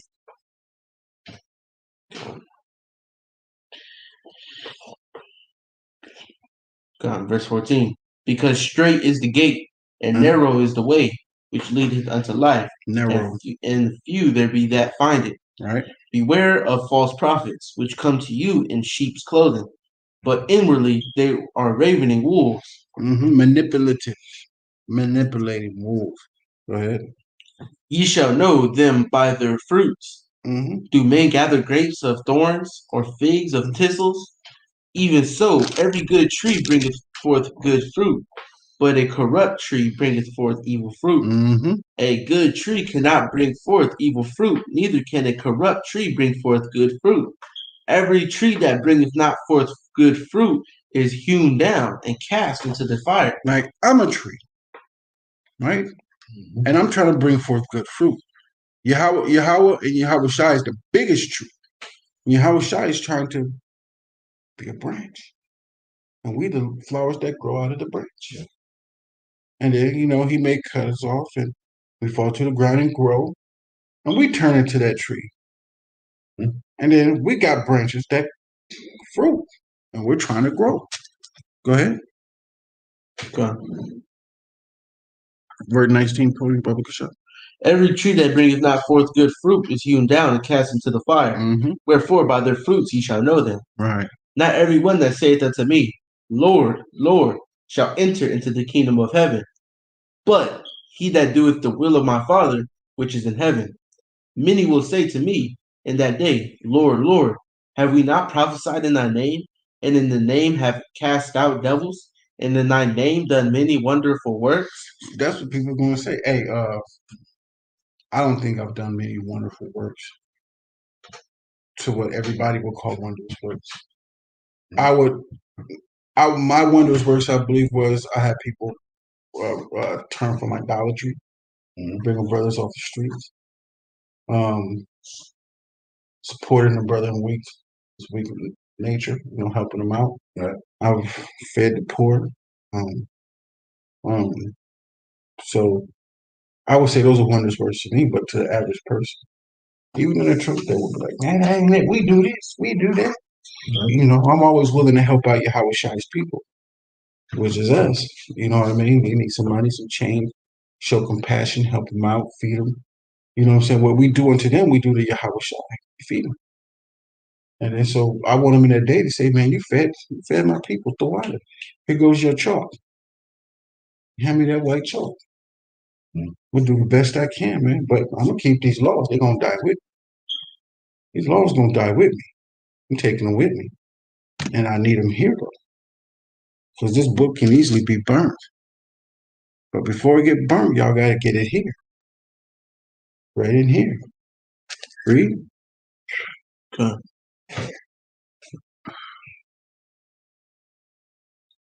23. And then will I profess unto them, I never knew you. Depart from me, ye that work iniquity. Therefore, whosoever heareth these sayings of mine and doeth them, I will liken him to a wise man, which built his house upon a rock. And who's the rock? Yahweh Shai. Right. And the rain descended, and the floods came, and the winds blew and beat upon the house, and it fell not, for it was founded upon a rock. It was found. Our foundation is founded upon. That's why we the foundation of righteousness. Our foundation is built upon Yahweh Shai.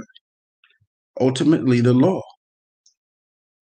Right. And everyone that heareth these sayings of mine. And Salak, real quick, I don't mean to interrupt you, but he says it was built upon a rock, right? Therefore, whosoever heareth these sayings of mine and doeth them, I will liken him unto a wise man, which built his house upon a rock. Who Yahweh Shai built himself upon? Yahweh. So all we doing is following after Yahweh Shai, who built himself upon Yahweh, and we're following his sayings. Read. Sure. And those and the rain descended, and the floods came, and the winds blew. These are tribulations. These are tribulations. It's the fire. What we go through, our burdens. Go ahead. Verse 26. And every one that heareth these sayings of mine and doeth them not shall be likened unto a foolish man, which built his house upon the sand. 1 Samuel 13:13 is not keeping the law. Go ahead. And the rain descended, and the floods came, and the winds blew and beat upon that house, and it fell, and great was the fall of it. And it came to pass, when Jesus had ended these sayings, the people were astonished at his doctrine, for he taught them as one having authority, and not as not as the scribes. This is Psalms chapter 18 and verse 2.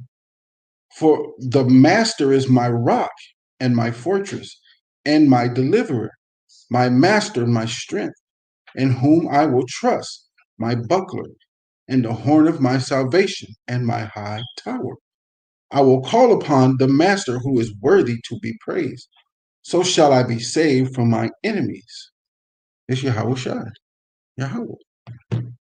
Ultimately Yahweh, but Yahweh Shai. So we got one more chapter and we're gonna go into Second Maccabees. Matthew 8 and 1. When he come down from the mountain, great multitudes followed him. And behold, there came a leper and worshipped him, saying, Master, if thou wilt, thou canst make me clean. Yeah, because you had leprosy. Go ahead. And Yahushua put forth his hand, touched him, saying, I will, be thou clean. And immediately his leprosy was cleansed. And Yahushua saith unto him, See thou tell no man, go thy way, show thyself to the priest, and offer the gift that Moses commanded, for testimony unto them. Verse 5, and when Yahushua was entered into Capernaum, there came unto him a centurion, beseeching him, and saying, Master, my servant lieth at home, sick of the palsy, grievously tormented. Right. Yahushua said unto him, I will come and heal him. The centurion answered and said, Master, I am not worthy. Thou shouldst come under my roof. This is faith right here. That's right. This is faith. Very powerful faith. The centurion answered and said, Master, I am not worthy. Thou shouldst come under my roof. But speak the word only, and my servant shall be healed. I am a man under authority, having soldiers under me. And I say to this man, Go, and he goeth, and to another, Come, and he cometh, and to my servant, Do this, and he doeth it. And how shall I heard it? He marveled, and said to them that followed, Verily I say unto you, I have not found so great faith, no, not in Israel. And I say unto you, that many shall come from the east and west, and shall sit down with Abraham, Isaac, and Jacob, the kingdom of heaven. But the children of the kingdom shall be cast out into outer darkness. There shall be weeping and gnashing of teeth. And how shall I say unto the centurion, Go thy way, and as thou hast believed, so be it done unto thee. And his servant was healed in the self same hour. And when Yahushua was come into Peter's house, he saw his wife's mother laid and sick of a fever. So let's touch on that real quick. That was deep. Oh, yeah. That was deep. All you got to do is listen to the sayings, pay attention to the prophets, read the law. I admit I haven't read all of them. I read them in the past, but recently I've been really concentrated on the law. Right. That's part of my foundation, is making sure I get it right. I believe in the prophets, everything they say about Yahushua, and I've read them before. And it's just my spirit is on the law and getting that right and teaching the law and getting everybody to understand the law. You know what I'm saying? And reading stories, the Maccabees winning now, and everything else. But that was deep right there, because he tell a man to do something, and he's not even the prince of power. That's right. He's not even a prince, and people are just listening to this man, and they doing what he told them to do. And that was good. He was praying for a servant to live. That's right. You know, it says centurion. We don't even know if that was an Edomite or an Israelite. Well, I think the answer to that, to be honest with you, as to who he is when the Messiah said he has not seen so great a faith in all Israel. Basically, he was saying so many words, even amongst my people, my nation, have I seen so great faith. So this guy wasn't an Israelite. The centurion was a Roman. You know what I'm saying? Well, they had many nations. I don't even know. To be honest with you. Because every time the Romans went to war, they didn't have all Romans. They got everybody from everybody jumped in from everywhere. They would, they'll conquer them, conquer them, conquer them, conquer them, and conquer them. Esau's not that great as in people. So I don't know. But we'll continue on. Continue reading, Brother Kashaf. Okay. Go to 14. Yeah. Matthew 8:14. And when Yahushua was coming to Peter's house, he saw his wife's mother laid and sick with fever. Right. And he touched her hand. Fever left her, and she arose and ministered unto them. When the evening was come, they brought unto him many that were possessed with devils. And he cast out the spirits with his word and healed all that were sick. And it might be fulfilled and spoken of by Isaiah the prophet, saying, himself took our infirmities and bare our sicknesses. Now when Yahushua saw great multitudes about him, he gave commandment to depart unto the other side. And a certain scribe came and said unto him, Master, I will follow thee whithersoever thou goest. And Yahushua saith unto him, foxes have holes, birds of the air have nests. The Son of Man hath not where to lay his head. And another of his disciples said unto him, Master, suffer me first to go and bury my father. Yahushua said unto him, follow me, and let the dead bury their dead. Mm-hmm. 23. And when he was entered into a ship, the disciples followed him. And behold, there arose a great tempest in the sea, insomuch that the ship was covered with waves, but he was asleep. The disciples came to him and woke him, saying, Master, save us, we perish. And he saith unto them, why are ye fearful, O ye of little faith? Then he arose and rebuked the winds and the sea, and there was a great storm. But the men marveled, saying, what manner of man is this? Even the winds and the sea obey him.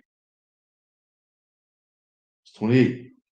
And when he was come into the other side, into the country of the Gergeshenes, there met him two possessed with devils, coming out of the tombs, exceeding fierce, so that no man might pass by that way. And behold, they cried out, saying, what have we to do with thee, Yahushua, thou son of Elohim? Art thou come hither to torment us before the time? And there was a good way off from them, and herd of many swine feeding. So the devils besought him, saying, if thou cast us out, suffer us to go away into the herd of swine. And he said unto them, go. And when they were come out, they went into the herd of swine. And behold, the whole herd of swine ran violently down a steep place into the sea and perished in the waters. And they that kept them fled and went their ways into the city and told everything and what was befallen to the possessed of the devils. And behold, the whole city came out to meet Yahushua. And when they saw him, they besought him that he would depart out of their coasts. Okay.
All right, go ahead. Second Maccabees 2:1. It is also found in the record. Jeremy the prophet commanded them that were carried away to take of the far, as it hath been signified. How that the prophets, having given them the law, charged them not to forget the commandments of Yahweh, and that they should not err in their minds when they see images of silver and gold, their ornaments. Idolatry. Okay. Back then, they had big statues. Oh, yeah. And so they look up, they're like, oh my goodness. Like in Egypt, Right. had those big ass statues. Mm-hmm. You know? And our people was like, at all. Right. At all. And they really bowed down to them. Everything else. And they just made statues down there. Now they got them on TV. NFL players, football players, baseball players. Now people are all like, oh, and the TV makes it look so extravagant. Like, go ahead. Verse 3.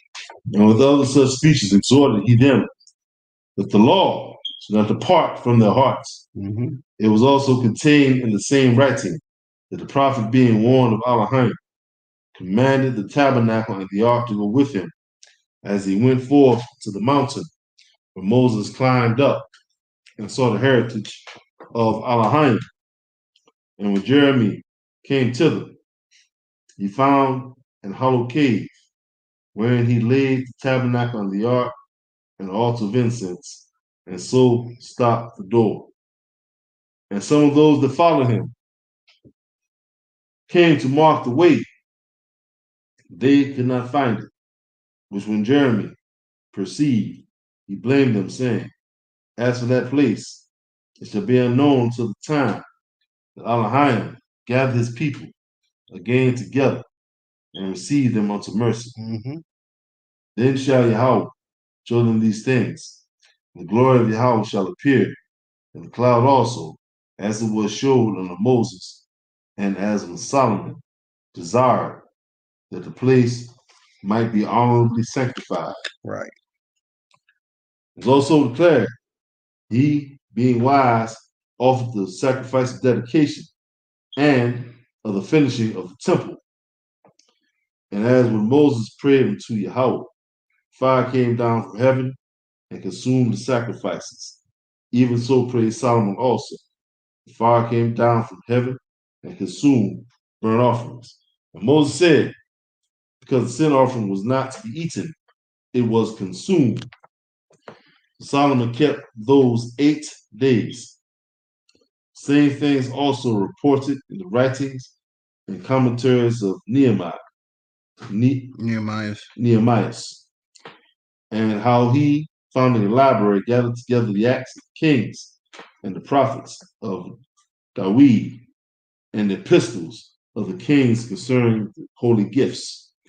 In like manner also, Judas gathered together all those things that were lost by reason of the war we had, and they remain with us.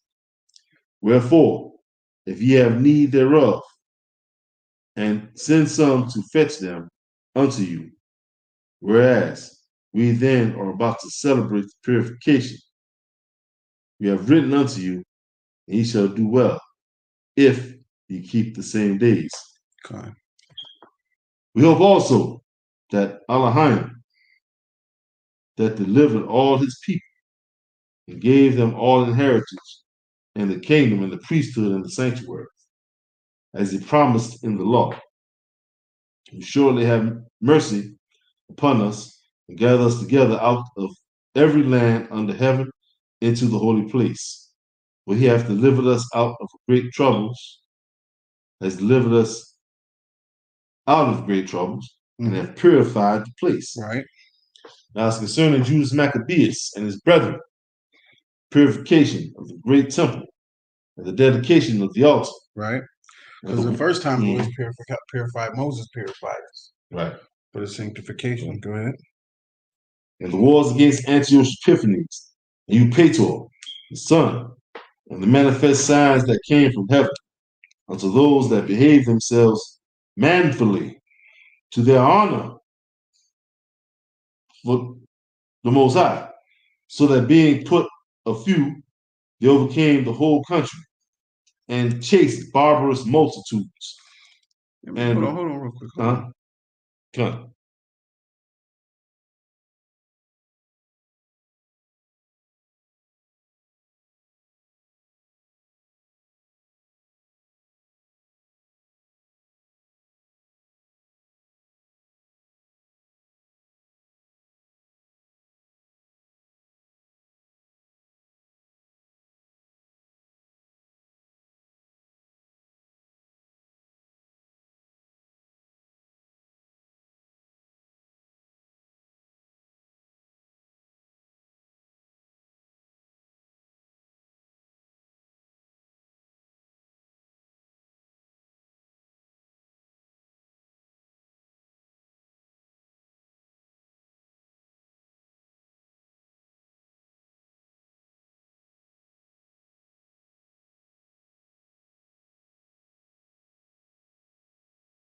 Go ahead. And verse 22. And recovered again the temple, renowned all the world over, and freed the city, and upheld the laws which were going down. Yahweh, being gracious unto them with all favor. And these things I say, being declared by Jason of Cyrene, 5 books, we will essay to abridge in 1 volume. For considering the infinite number, the difficulty which they find that desire to look into the narrations of the story, for the variety of the matter, we have been careful that they will read. We have been careful they that will read may have delight, and that they that are desirous to commit to memory might have ease. And that's what these scriptures are for. And that's what we read to give you guys that ease. You can read. You can hear it be read from top to bottom. And then we'll precept everything and we'll go here and we'll go there. Isaiah 28:9. And that's the importance of going through Sabbath service. You can hear everything being read. Everybody always talking about people cherry picking, but you don't want to sit through Sabbath service. Right. People hate sitting through Sabbath service. Boy, they be like, but it's being read. That's right. And you're reading it and you're sitting here listening and everything else, man. It's just, hey, but if we had a class and we had Kanye West on, everybody be sitting in all of that. It'd be a They be wild sitting in here. Sure would. They be sitting in here. That controversy. Yeah. Man, we have thousands of people up in here. Sure would. When Sabbath service come, choom, the outro. Crazy, man. I'm glad I teach it. I'm glad I teach it. I get to sit through and listen myself. Go ahead. It's 22. And covered again the temple, not all the world over, and freed the city, upheld the laws which were going down, Yahweh being gracious unto them with all favor. All these things I say, being declared by Jason of Cyrene, 5 books, we will essay to abridge in 1 volume.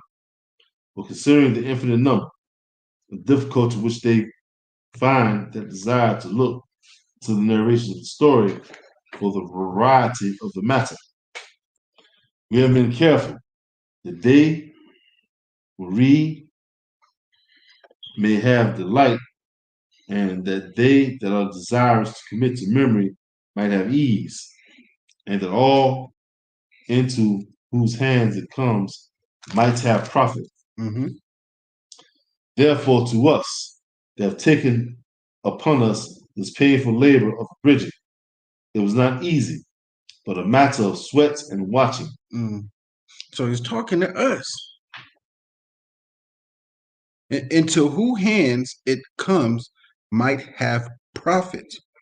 Therefore, to us that have taken upon us this painful labor of abridging, it was not easy, but a matter of sweat and watching. They had to pay attention. Had to watch what was going on. Go ahead. 27. Even as it is no ease unto him that prepareth the banquet and seeketh benefit of others, Yet for the pleasuring of many, we will undertake gladly this great pains, leaving to the author the exact handling of every particular, and laboring to follow the rules of an abridgment. But as the master builder of a new house must care for the whole building, he that undertaketh to set it out and paint it must seek out fit things for the adorning thereof. Even so, I think it is with us. Stand upon every point and go over things at large, and to be curious in the particulars belongs to the first author of the story. I hear that. But to use brevity and avoid much laboring of work to be granted to him that will make an abridgment. Here, then, will we begin the story, only adding thus much to that which hath been said. That it is a foolish thing to make a long prologue and to be short in the story itself.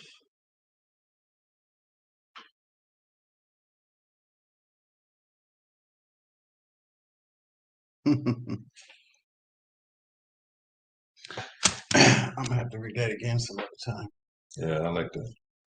That's actually talking to the prophets and the teachers is talking to us and what we got to do, Right. especially when we bring brothers together and how things should be and everything else. Yeah.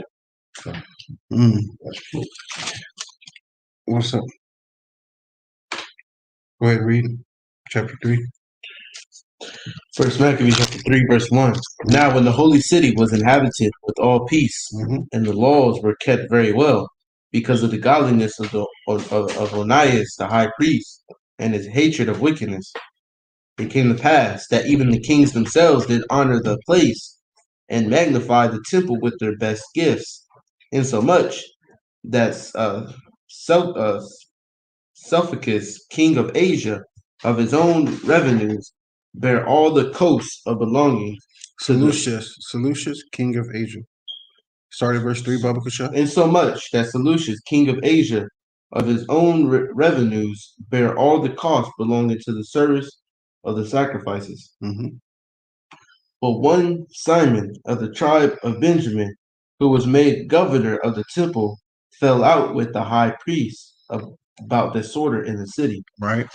And when he could not overcome Onias, he gave him to Apollonius, the son of Threses, who then was governor of Colossia and Phenice, and told him that the treasury in Jerusalem was full of infinity sums of money, so that the multitude of the riches which did not pertain to the account of the sacrifices was innumerable, and that it was possible to bring all into the king's hand. Right. Now, when Apollonius came to the king, he had shewed him of the money, wherefore he was told. The king chose out Heliodorus his treasure, and sent him with a commandment to bring him the foresaid money. So forthwith Heliodorus took his journey under a color of visiting the cities of Colossaria and Phenice, but indeed to fulfill the king's purpose. Right. And when he was come to Jerusalem and had been courteously received of the high priest of the city, he told him that intelligence was given of told him what intelligence? Told him what intelligence was given of the money, and declared wherefore he came, and asked if these things were so indeed. Then the high priest told him that there was such money laid up for the relief of widows and fatherless children, and that some of it belonged to Hyrcanus, son of Tobias, a man of great dignity, and not as that wicked Simon had misinformed. Right. the sum whereof in all was 400 talents of silver and 200 of gold, and that it was altogether impossible that such wrong should be done unto them that had committed it to the holiness of the place, Right. and to the majesty and inviolable sanctity Mhm. of the temple, honored over all the world. But Helidorus, because of the king's commandment given him, said that in any wise it must be brought in to the king's treasury. So at the day which he appointed, he entered into order this matter. Wherefore there was no small agony throughout the whole city. But the priests prostrating themselves. So they're planning on robbing the altar. Mhm. Planning a robbery. Let's see how this goes. Go ahead. But the priests prostrating themselves before the altar in their priests' vestments, called unto heaven upon him that made a law concerning things given to be kept, that they should safely be preserved for such as had committed them to be kept. Then whoso had looked at the high priest in the face, it would have wounded his heart, for his countenance and the changing of his color declared the inward agony of his mind. For the man was so compassed with fear and horror of the body that it was manifest to them that looked upon him. So when you understand 16, then whoso had looked the high priest in the face, it would have wounded his heart, for his countenance and the changing of his color declared the inward agony of his mind. You can see what he thought on his face. Right? Start at 17, Baba Kushal. For the man who was compassed with fear was so compassed with fear and horror of the body that it was manifest to them that looked upon him what sorrow he had now in his heart. Mm-hmm. Others. I don't know, I'm just trying to figure something out. Oh, okay. Verse 18. Others ran flocking out of their houses to the general supplication, because the place was like to come into contempt. And the women girt with sackcloth under their breasts abounded in the streets. And the virgins that were kept in ran some to the gates, and some to the walls, and others looked out of the windows, and all holding their hands towards heaven made supplication. Then it would have pitied a man to see the falling down of the multitude of all sorts, and the fear of the high priest being in such an agony. They then called upon the Almighty Lord to keep the things committed of trust safe and sure for those that had committed them. All right. Nevertheless, Helidorus executed that which was decreed. Now, as he was there present himself with his guard about the treasury, the Lord of spirits and the Prince of all power caused a great apparition, so that all that presumed to come in with him were astonished at the power of God, and fainted and were sore afraid. For there appeared unto them a horse with a terrible rider upon him, and adorned with a very fair covering, and he ran fiercely and smote at the Helidorus with his forefeet, and it seemed that he had sat upon the horse in complete harnesses of gold. Moreover, two other young men appeared before him, notable in strength, excellent in beauty, and comely in apparel, who stood by him on either side, and scourged him continually, and gave him many sore stripes. And Helidorus fell suddenly into the ground, and was compassed with great darkness. But they that were with him took him up, and put him into a litter. Thus, him that lately came with a great train, and with Do all do we see what's happening? So I sent an angel to feed his people, avenge his people. Mm-hmm. With the horse Yeah. The saddle with gold, Mm-hmm. and two people beside him feared and looked as Right. angels. Yep. I wonder if folks out there paid attention. You know what I'm saying? Go ahead. 27.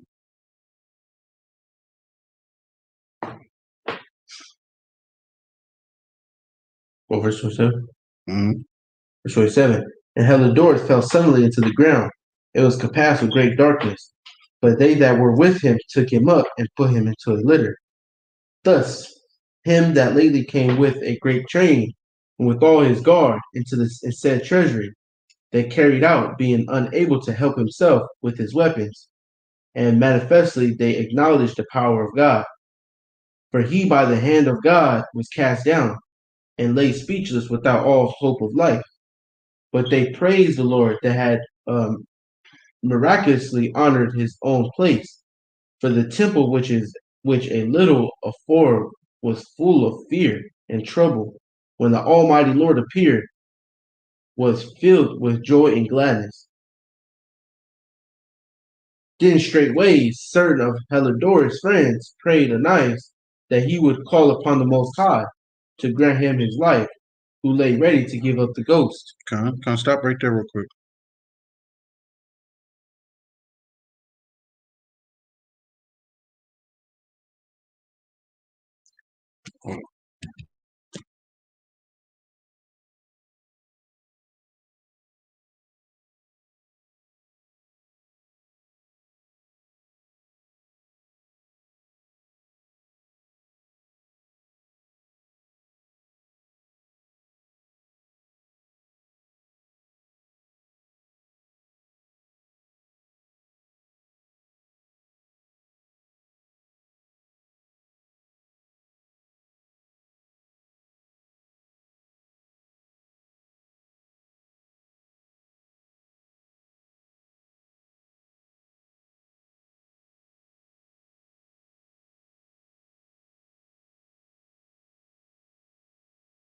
You know, It's off mute. Let's go. Most High sent that angel Mhm. coming and bringing terror upon the people and stuff like that. And Right. something I noticed is the priest that was there. Mm-hmm. Remember, in the Grecian in this Grecian captivity, the Greeks referenced us as Spartans and as people like Hercules. Mhm. You know what I'm saying? Okay. So they even feared the priests because of when they showed their countenance that they had that glow and that that change of color and everything. Is they was powerful people. Right. You know what I'm saying? Okay. Even when we went to war, we was a powerful people. They were scared of us. That's why when you notice in First Maccabees, they always had to call and give money to other kingdoms and stuff to come together and fight against us because they couldn't do it themselves. Right. You know what I'm saying? So that's how much power the Most High, you know what I'm saying, gives us and everything. You know what I'm saying? When we keeping His laws, statutes, and commandments. You know what I'm saying? This is literally spiritual spiritual powers. That's right. That the Most High has given us. Mm-hmm. Absolutely. To be able to do these things. True.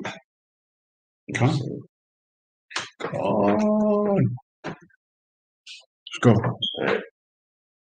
Where you at? Book, chapter, verse.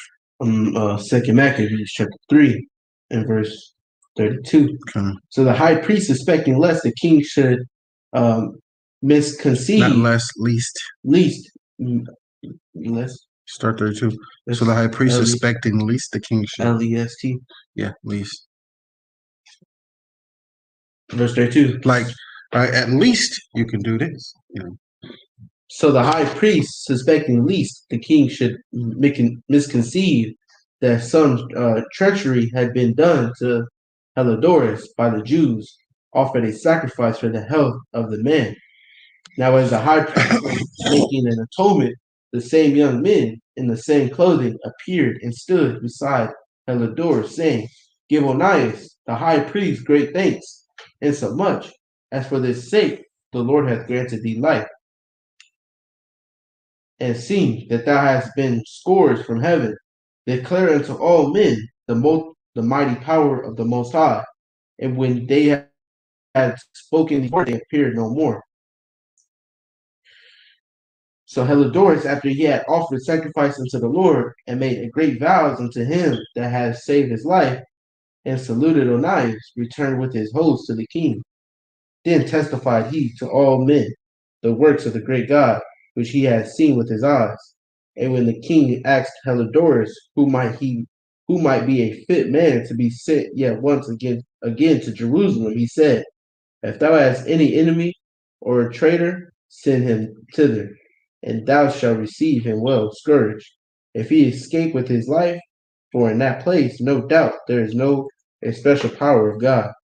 For he that dwelleth in heaven hath his eye on that place, and defendeth it, and he beateth and destroyeth them that come to hurt it. Mm-hmm. He said, man, he said, if you have a traitor, you know what I'm saying, in the kingdom, you can send them. No, he's not even telling him to send one of his soldiers. He said, man, send a traitor because he's not going to make it anyways. Right. You know what I'm saying? If he make it, then God not there.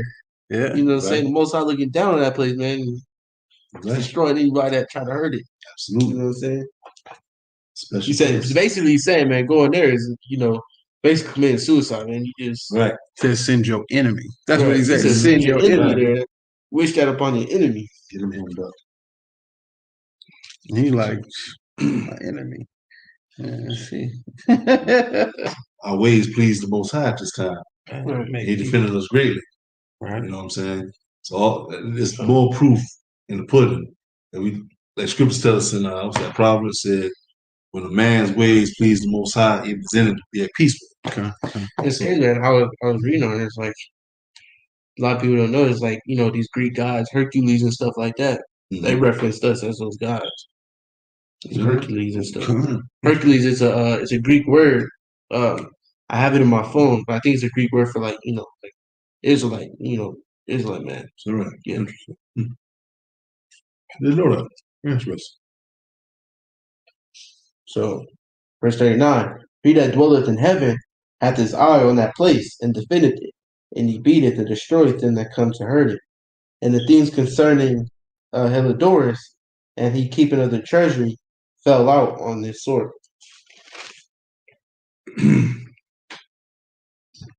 Second Maccabees 4:1.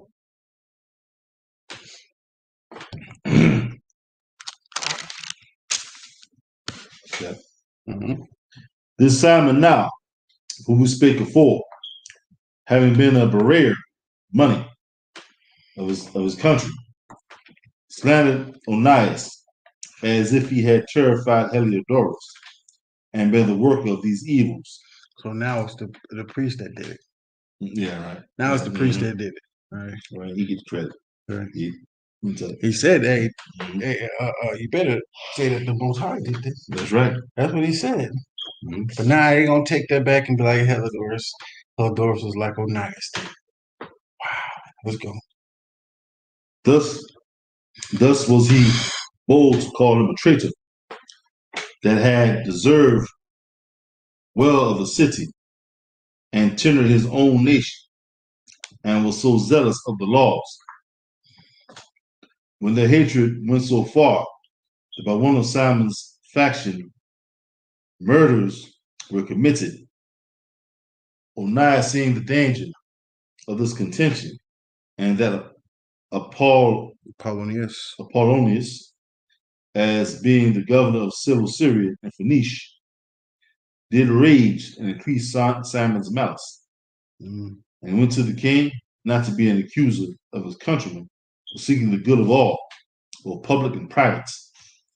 For he saw that it was impossible that the state should continue quiet, and Simon leave his folly, unless the king did look thereunto. Mm-hmm. After the death of Seleucus, and Antiochus, called Epiphanes, took the kingdom. Jason, the brother of Onias, labored underhand to be high priest, promising unto the king by intercession 360 talents of silver. Because they're always Levites. That's right. Okay. And of another revenue, 80 talents.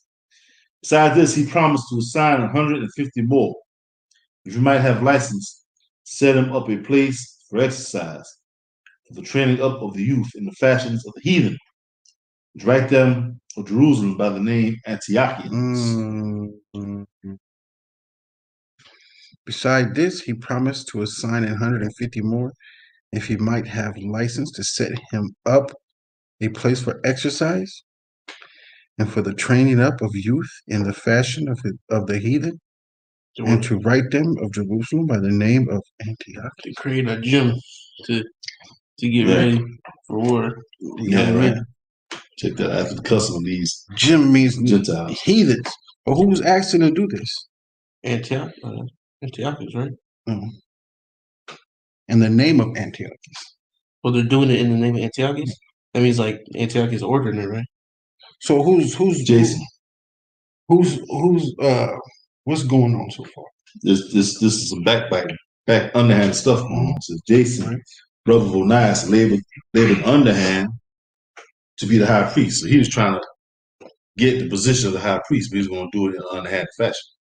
So it was Jason that was causing this foolishness, this evil. Besides this, he promised to assign 100. This is again Jason promised to assign 150 more. If you might have license to set him up. But this happened before, though. Yeah. Because it says it in verse 1. This Simon now, of who we speak of fore, having been a bewarer of the money and of this country, slandered Onias, as if he had terrified Helidorus and been the worker of these evils. It's talking about something past, but go ahead. Finish. Okay. Verse 10. Which when the king had granted, and he had gotten into his hand the rule, he forthwith brought his own nation to the Greekish fashion. And the royal privileges granted a special favor to the Jews by the means of John, the father of Epolemus, who went ambassador to Rome for amity and aid. He took away, and putting down the governments which were according to the law, he brought up new customs against the law. For he built gladly a place of exercise under the tower himself, and brought the chief young men under his subjection, and made them wear a hat.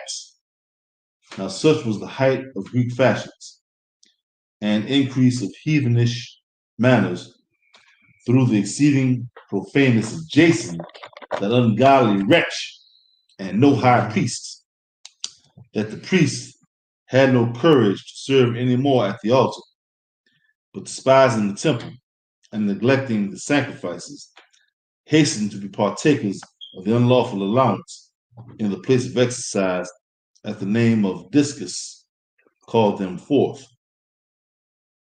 Hold on. Remember he's 120.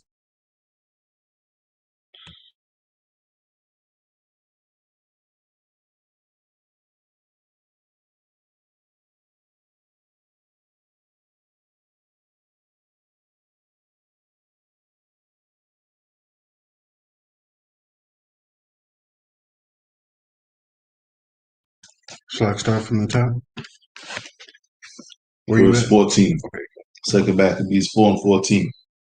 That the priests had no courage to serve any more at the altar, but despising the temple and neglecting the sacrifices, hastened to be partakers of the unlawful allowance in the place of exercise after the game of discus, called them forth, not settling by the honors of their fathers, but liking the glory of the Grecians best of all.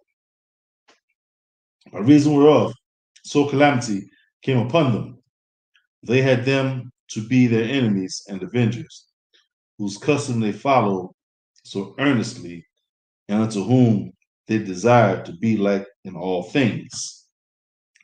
For it's not a light thing to do wickedly against the laws of Elohim, but the time following shall declare these things. On the game that was used every 5th year was kept at Tyrus, the king being present.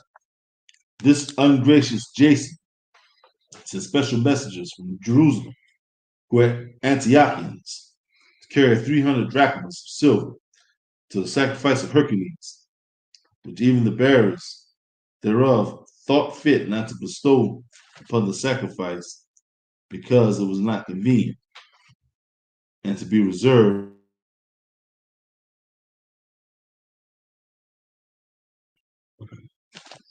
this money in regard of the sinner was appointed to Hercules' sacrifice. Because of the bearers thereof, it was employed by the making of galleys. And Apollonius, the son of Menesthius, was sent to Egypt for the coronation of King Ptolemaeus Philometor. Antiochus, understanding him not to be well affected to his affairs, provided for his own safety. Whereupon he came to Joppa, and from thence to Jerusalem, where he was honorably received of Jason and of the city, and was brought in with torchlight and with great shoutings. And so after went with his host unto Phoenice.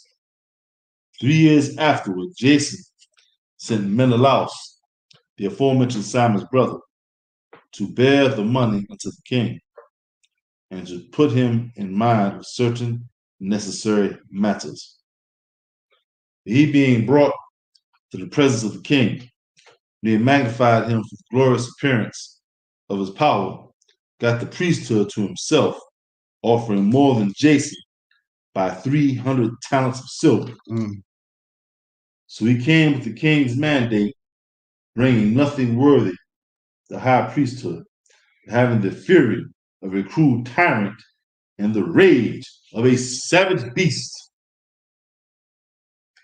Then Jason will undermine his own brother, being undermined by another, was compelled to flee into the country of the Ammonites.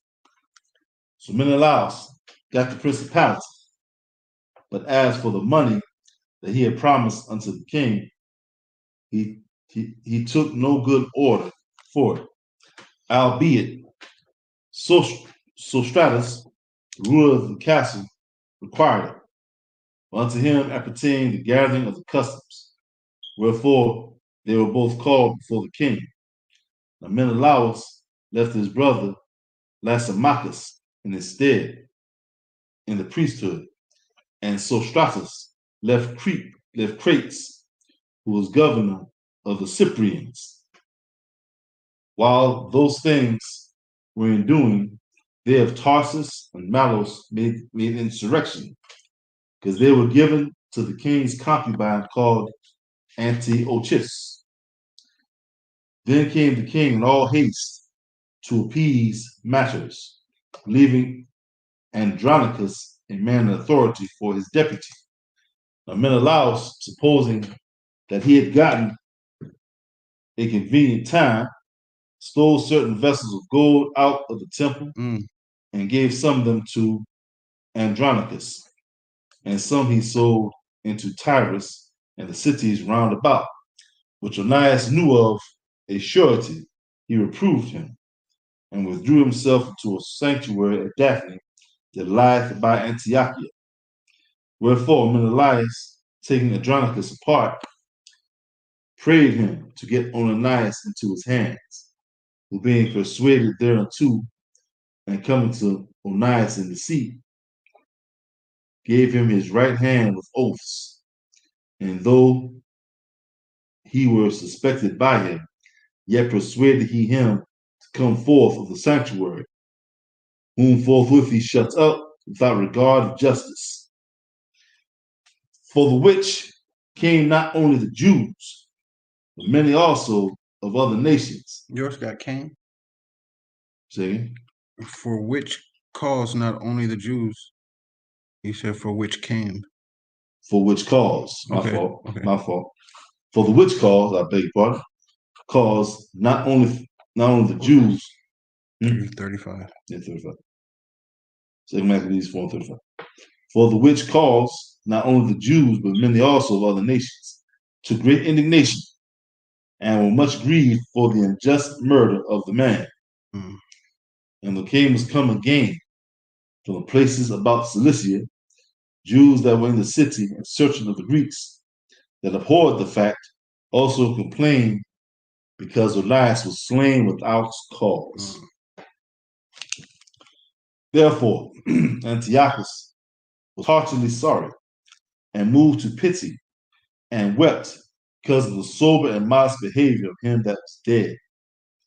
And being kindled with anger, forthwith he took away Andronicus his purple and rent off his clothes and leading him through the whole city. And killed the priest. And leading him through the whole city unto that very place where he had committed impiety against Onias. There slew he the cursed murderer. Thus Yahweh rewarded him his punishment as he had deserved. Now, when many sacrileges had been committed in the city by Lysimachus, with the consent of Menelaus, and the bruit thereof was spread abroad, the multitude gathered themselves together against Lysimachus, many vessels of gold being already carried away. Whereupon the common people rising and being filled with rage, Lysimachus armed about 3,000 men, and began first to offer violence. One Oranus being the leader, a man far gone in years and no less in folly.